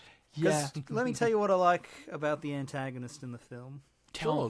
Tell me. I like when a silly comedy film, sometimes, not all the time, has a serious antagonist. I do too. Sometimes it I think really it's is a good contrast. It's like Guardians of the Galaxy, you know, like Guardians of the Galaxy, silly film, but then you have Ronan, who's like, I am serious man who's going to kill universe. That and sort of Kangaroo Jack as well. Man, Michael Shannon and Kangaroo Jack is off the chain serious. Calls them retards. Ooh. In that Michael Shannon voice, too. Yeah, bunch of retards. He didn't say the SH word, but retards, yes. I think he might have. Who knows? We have to rewatch it. Kangaroo shit. Sugar. He said retard with SH. Oh, Bartek, what about you? We're hanging on the knife's edge. Look, this is an unpopular choice, but I like Ben. Oh, I'll allow it. I'm surprised you didn't choose Anthony Anderson. Ben and Nolan would be the two that I would Ben Nolan. Ben Nolan. Christopher Nolan's hack brother, Ben Nolan. He makes films about Anthony Anderson as an action star. Anthony Anderson, what would I eat the whole plate? It's like Ben for being a nice little surprise, Anthony Anderson for just making me smile for a third time. A third third time. If it makes you feel any better, Cedric the feel pretty good Entertainer's already, but- profile picture on IMDb has him wearing a bow tie. Does that make you feel better? Cool. That's hip. That's rad. But He's down with the kids. Anthony Anderson's wearing a pink shirt, unbuttoned, the top button. He's very relaxed. It's business casual. He is very business casual. Cash. He was in it's Will's favorite character. Oh, fun fact, he was in Ferdinand, so Anthony Anderson continues to work with the writer of this. Because the With writer of Mr. this John wrote Cena. That's an with animated John film, Cena, right? yeah, with the bull. And Yeah. Kendra Lust. What? Sorry? Oh no, I was hoping that would slip under. Something the about radar Kendra there. Lust.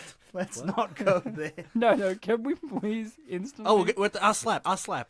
Oh no! Oh, and no reaction. She's like, alrighty. Well, she shakes the bat a bit. No, but she's talking about how she's going to go up there and get them. But she is now. Here's the reason why this scene actually works. At first, I critiqued it in my notes, but then I thought about it.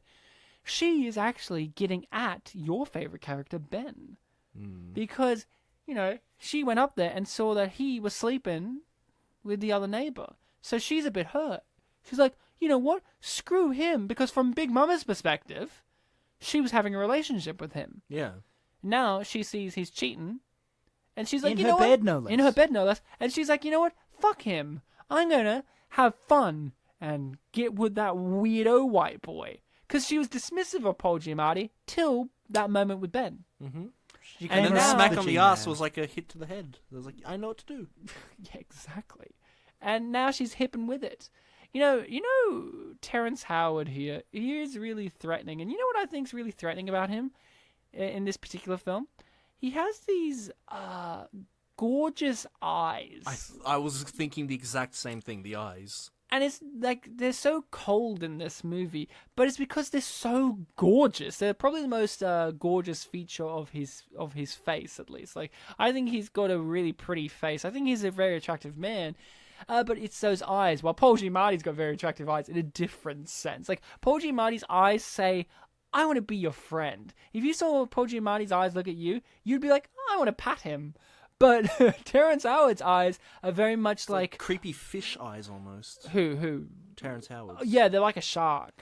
Cold and dark, like Not just the cold and dark, night. but also like he's very much like a model. The models have those kind of way that they hold their eyes in photos, male models, and he's like that throughout this movie, posing. Oh, sorry, Intense Octavia and Octavia beautiful. just did a reaction shot, and her But hair and her dangerous. hair bubbled. It's Like amazing. an anime thing. Wow.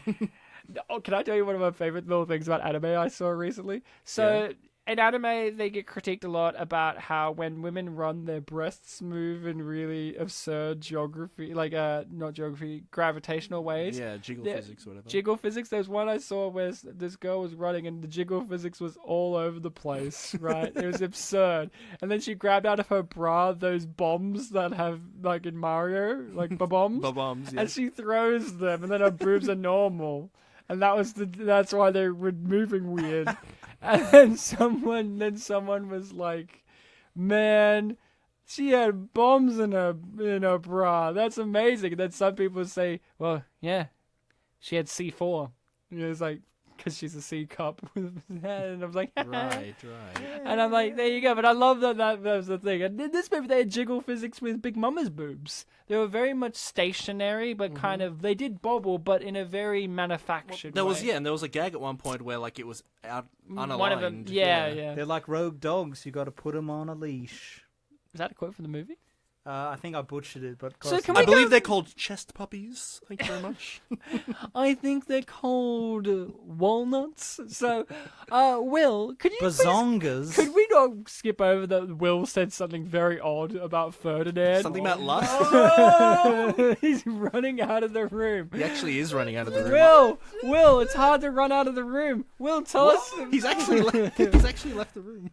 Okay. Is he going to pee? You or know, is, you or is know that what? an If excuse? he's not going to tell us, I'm going to have to look up Ferdinand. What did he say? Something about Kendra Lust? Kendra Lust? Is that a what? Will, is Kendra Lust a porn star you watch and you just didn't want to let us know that you know who she is? Will, it's the last episode. You're leaving. Come back. Sorry, I can't leave. I've got to come back.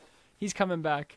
But could I follow up on You have to come. You have to come sit by your microphone to tell us. Sorry, Wait, people, we just missed. on a separate point. Hold on a sec.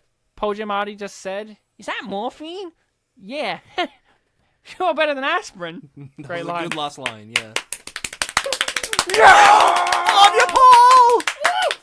So, Will, before you tell us who is Kendra Lust and why is she in the children's film Ferdinand, tell me who she is. The other day, my mate David and I, we got Chinese. As you do when you're watching Kendra Lust.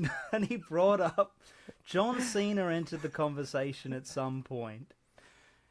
And he told me, hey, do you know when this porn star got divorced from her husband, she was having an affair with John Cena, and he had to prove that in court.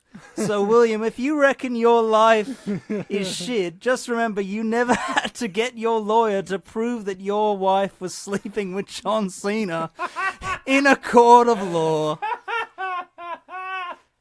And I'm not sure if that story's true. Why did you have to withhold?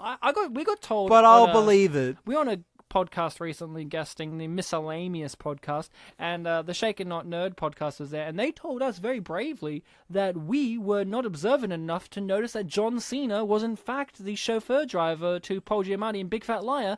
I just want to clear that up right now. Looked it up. I rewatched the scene. We're going to be watching it after this because we're just such big fans of Big Fat Liar. We watch it after every episode as well. John Cena is not in Big Fat Liar, so fuck you, Shaken Not Nerd guys, for telling me that I don't know my shit. Will, what was the other story you're going to tell us? Oh, back to high school. We had this teacher. That sounds like a movie star. Well, now back to high school. Now back to high school. And the picture is Will sitting there as the principal. Wearing a crown. See, I was imagining he was like dressed like Marty McFly, just like pointing at a school, like going back to high No, school. it's him doing that, but he's dressed as the principal, but he's wearing the royal crown. And behind him in the window is a picture of Prince Charles shaking his fist. Okay, let's not blow our load. Go back to high school, Will. Oh, we had a teacher named Mr. Drinkwater, and I'm told that.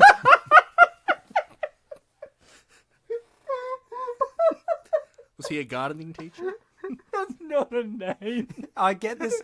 No one believes me when I believe tell you, people Will. this. Thank you, Bartek.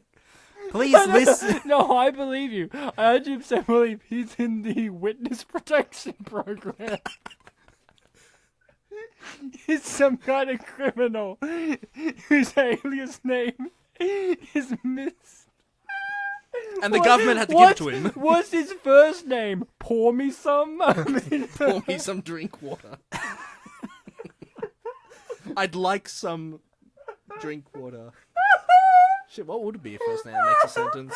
No. I want to drink water. Pour me some drink water. That's his name. But people think his name is Paul. His middle name is Mesum. And people think, oh, he's Asian, right? That's his middle name, I guess, but he's not. So you had a teacher called... That's a story in Drink itself. water. Mr. Drinkwater. No one believes me when I say this story. Everyone who Not didn't go not to even my your classmates. Not even Mr. Drinkwater. Not even Paul. But Will, Think my about name that isn't name's made Drinkwater. up. My name's Drinkwater. Drinkwater. Drinkwater. My name's Paul Drinkwater. Thank you, Will. My diaphragm is aching from laughing at Yeah, that. you had a journey all in yourself to that reaction. I've been around. I'm also thinking about how now Mr. Drinkwater's the antagonist in that movie we just made Now about back to Will high as school. principal. He's like trying to be the principal, and Will's just like, Mr. Drinkwater, no one believes in your authority here. He's And he's like- like, no. And He's played like by, Hanky Panky. he's played by Martin Mull, who was, of course, the dad in Cutting Class. You kids aren't cutting class. Now, the movie has unfortunately ended. They're singing, they're dancing, oh, happy day. And the film made us very happy. We're going to get into our reviews and ratings of this movie, and then going to read some reviews from IMDb. I'm going to start. This movie was a fresh air of delight. It just blew in and blew out. It was such a joyous time, and very much like a Tyler Perry movie. ends in church. Not the Tyler Perry movie we watched that ended with AIDS. Well, it ended with the character going to church. Well, Like, they were church. heading to church after getting AIDS. As you do. But long after. I don't know what happened in the third or second or third one. Maybe Martin Lawrence got AIDS. I don't know. Stanley Rice was in this. Oh man, if you read the credits, there are a bunch of crazy names in there. But because I did. So I love this film. You know, it is a great film to end our unappreciated masterpieces on because I feel like it, along with everything we've covered, including Big Fat Liar, this one really encapsulates everything that's going wrong with cinema. Like, yes, this movie was financially successful. Yes, it spawned 2 sequels.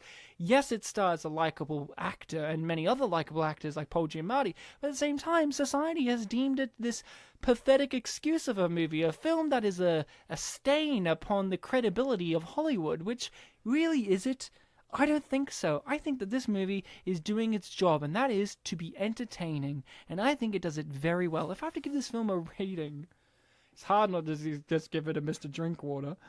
I mean, that is fucking crazy. I thought I was like the top dog by being like, oh, my music teacher's name was Miss Thrush. Yeah, you were the guy that said in this episode, my teachers had the best And names. Will stood around and held that within for like an hour. Drinkwater? No. Will's like, in his break, he's like, I'll let that one pass.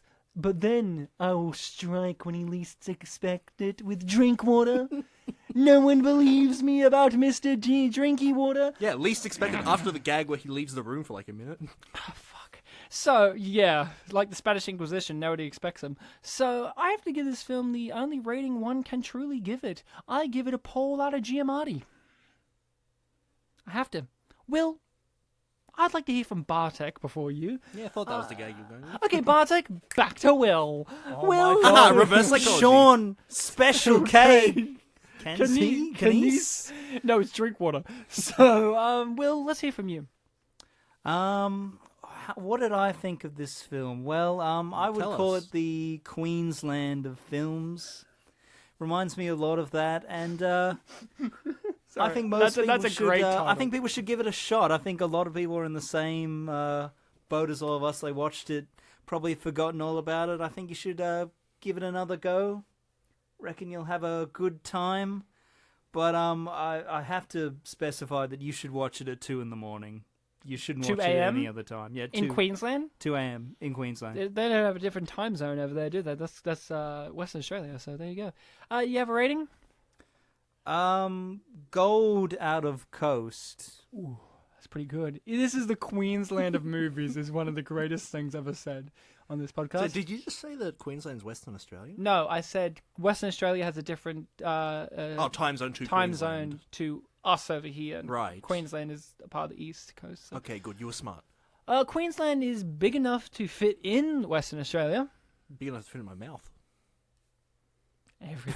Everything is, you dirty, dirty boy.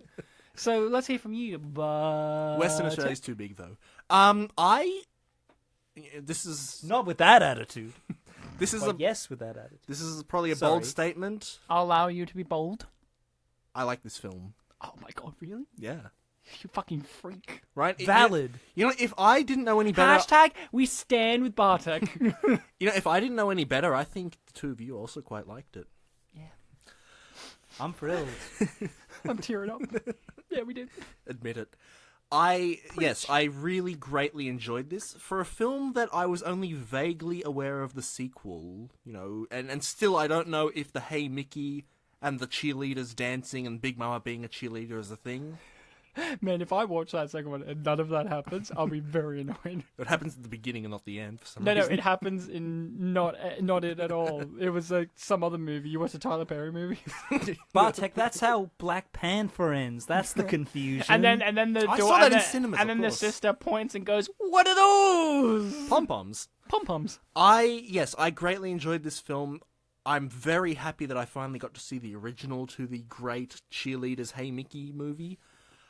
I would strongly recommend it to everyone. I'm very glad that we could end the podcast, well, specifically Unappreciated Masterpieces. We could end it on a fun, sort of kidsy film. Yeah, fair similar enough. to how we started, you know. Yeah. And bookending it with a film that begins with big and ends with big And has Paul. and has Paulie in it. Oh, you're familiar with Paul enough to call him Paulie. G-Man. P-Man. P-Dog. P-Dog.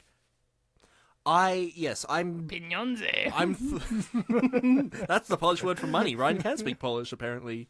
I've been That's the holding twist at the end of the show. In fact, Bartek isn't the one who speaks Polish. Every time he did it, it was me dubbing it. Doing a perfect Bartek impression. Ryan, you sang very well in the Heavyweights episode. Yeah. Because that's the one I sang in Polish. And then you left early. Yes, I did. Hit us. Had to go to Losertown. Yes. Population U. Very happy that we could make it to the final episode. Very happy that it was a great film. But look, that's all about, more about the podcast. I think that everyone needs to see Big Mama's House regardless of our prestigious work. It is funny, and most of all, it's very funny. And it's a farce. And it's a farce, too. Just like No, we're not going to... It's like Ishtar, but not as much. Yeah. I give this film a bedroom praying mantis goes back to school. Man, that's so good. Out of Hey Mickey. So, I've got some IMDb reviews here, guys. What? You mean me? Yeah, I'm you now, and you're me. I started off with a negative one to get it out of the way, because obviously this film, we need to look at both sides. Obviously, we're coming from a more positive side, but we want to understand a negative side. And I will say, straight off the bat, this negative review, I don't know if it knows what it is. Ryan, I have to say, it feels like you've never stopped giving IMDb reviews, because it feels like we're way back to when you did. So, 2 out of 10. 2018, this review came out. Ooh. It's called Terrible. Be sure to skip this one. And it's written by Back Flanders. Oh, Back Flanders is back. Okay. So it starts out devil. like this. I tried to like this movie. I really tried. Wait, that's not true. The truth is, I really wanted to like this movie, but it was just so awful, and there was nothing good about it. It was so bad, I'm surprised I made it through the whole movie without turning it off. I should get an award for that. It's the only kind of award this movie should have. And now I hear they made a sequel to this movie. Remember, this is from 2018. They've just heard about the sequel. Are you kidding me? Don't watch it. It's not worth your time. I'm not even sure why I gave it a 2-star rating. I should change it to 1. Anyway, I'm sure there are worse movies out there, but right now, off the top of my head, I can't think of any. The jokes aren't funny. The story isn't funny. The characters aren't funny. All of the above are irritating.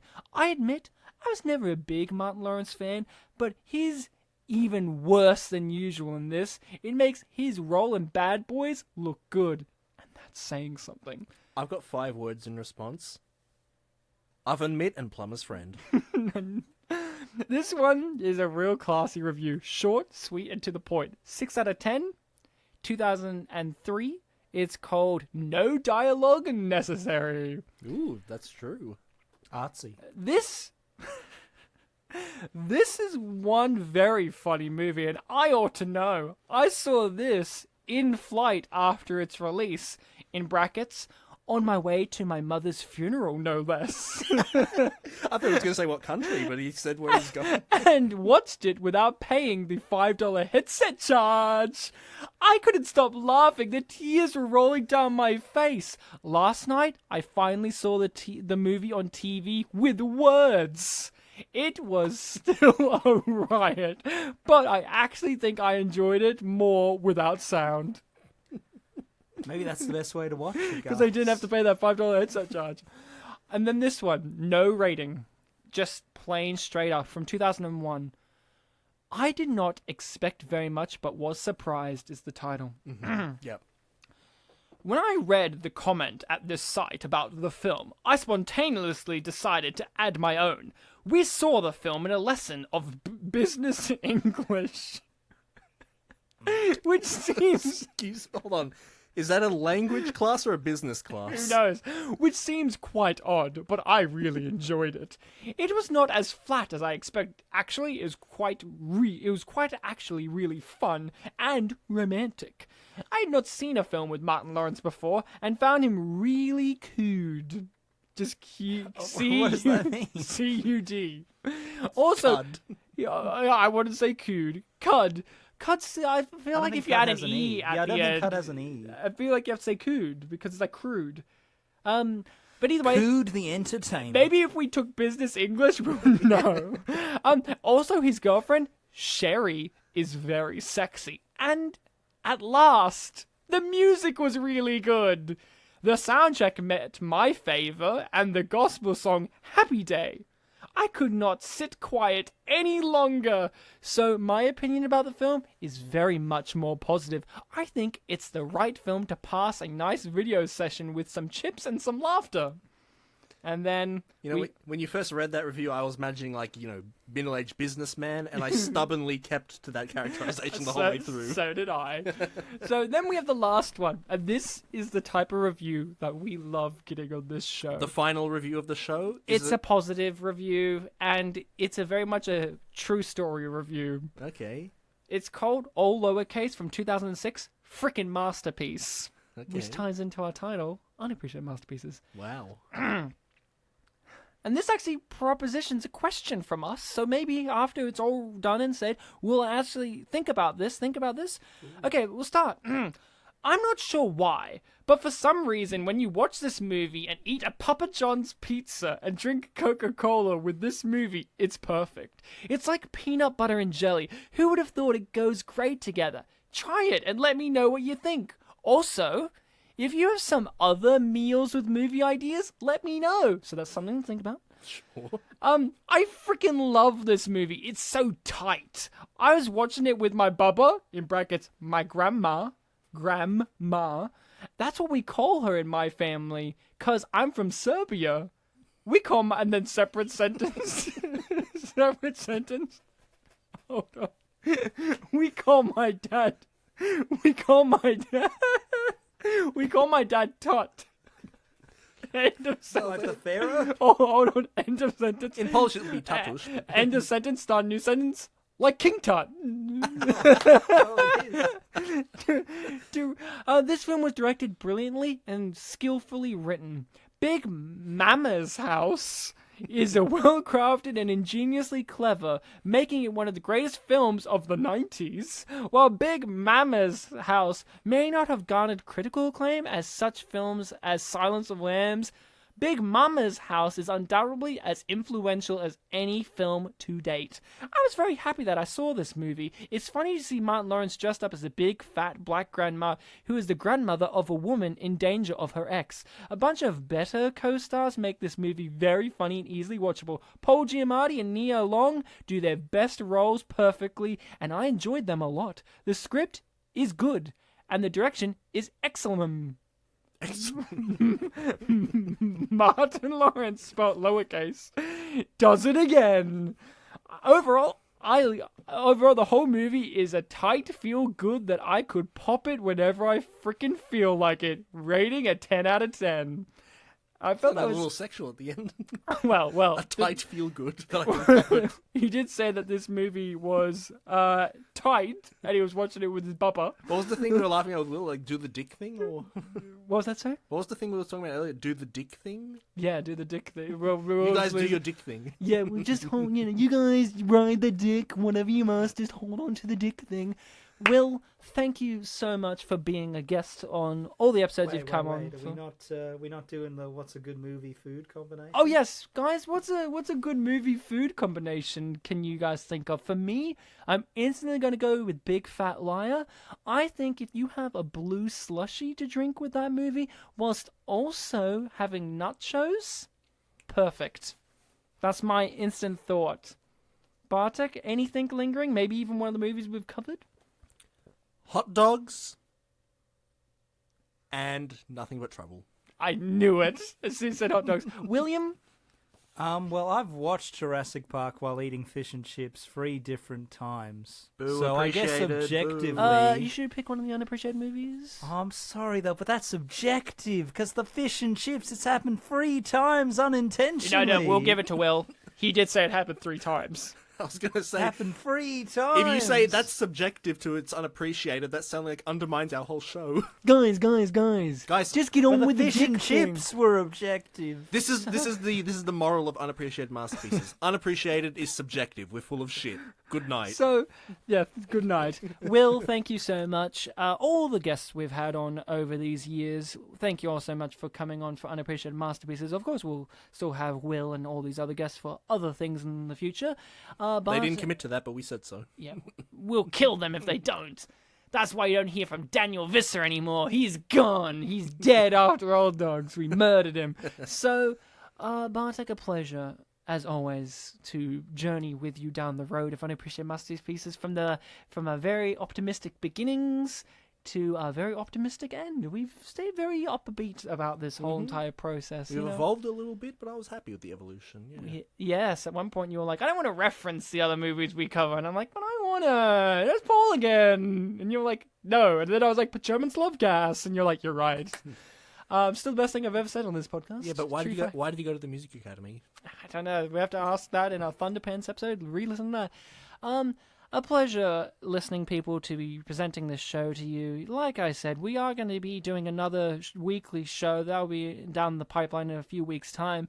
We've talked about this in an update Q&A video episode that we're finishing this up just because we don't want this to get stale for us. We love talking about movies, but this format and the things that we have to do behind the scenes is a lot of legwork and it's stuff like that, and we just feel like a bit of a change is needed. We've been doing this kind of style for 4 years, and we introduced the mystery box. Now it's kind of a fresh blood to the system, and we feel just like, we want to change up and kind of talk about some other movies that don't necessarily fall into this category without starting a whole new show. Yeah, it's fun, but we want to end strong into it. Yeah, in the Big Mama's house. You can find us on all this on the social medias of Facebook and Twitter under Spit and Polish Presents, and of course the email Bartek mentioned before, spitandpolished@gmail.com. To you can message us your favorite mystery your favorite episodes of the show, of either this or Mystery Box, or movies that you want us to cover in the future for our new show, because we're open up to suggestions of movies. Yes, much more of a wide variety. We still have pinned on our Facebook page the recommend unappreciated masterpieces for us. That'll change soon enough. We'll change it to recommend anything to us. In fact, we can take things from there. It'll just be a picture of Paul Giamatti frowning at you and be like, recommend. But and also, we don't receive too many emails, so if you do email us, it'll be very high priority for us to look at. But yes, and rank us, rate us on all the rank the hosts. Rank the hosts. Who's hotter? Who's notter? Who's drinking water? So who's got the better praying mantis photo? Exactly. Go to see that photo, guys. It's so hot. There's a car there. And yeah, you can do that on the podcast platforming sites, on Apple Podcasts or wherever. Share us around like the virus we are. And I guess, until next time, listening people, remember, not only to be kind to each other, but, appreciate the fine art of cinema. And, this is where we usually say the post-credits funny thing, or post-episode funny thing. This time, I want Will to give us a sentence. Say anything that comes to mind, Will. Thank you for everything, listening people. All good things must come to an end. True, but we're not ending yet. We're going still. Oh, no, this is a good thing. Oh, is this... Which episode of the show is this? This is episode 3 of Unappreciated Masterpieces. Oh. Yeah. We're back in time. Oh. Man, it's almost November. You're right, it is almost November. November 2015. This is such a weird way to go. Well, until next time, remember to worship Will at the altar of the gods. And do your dick thing. Go ahead. Do your dick thing. I'm Giamatti. What do you want?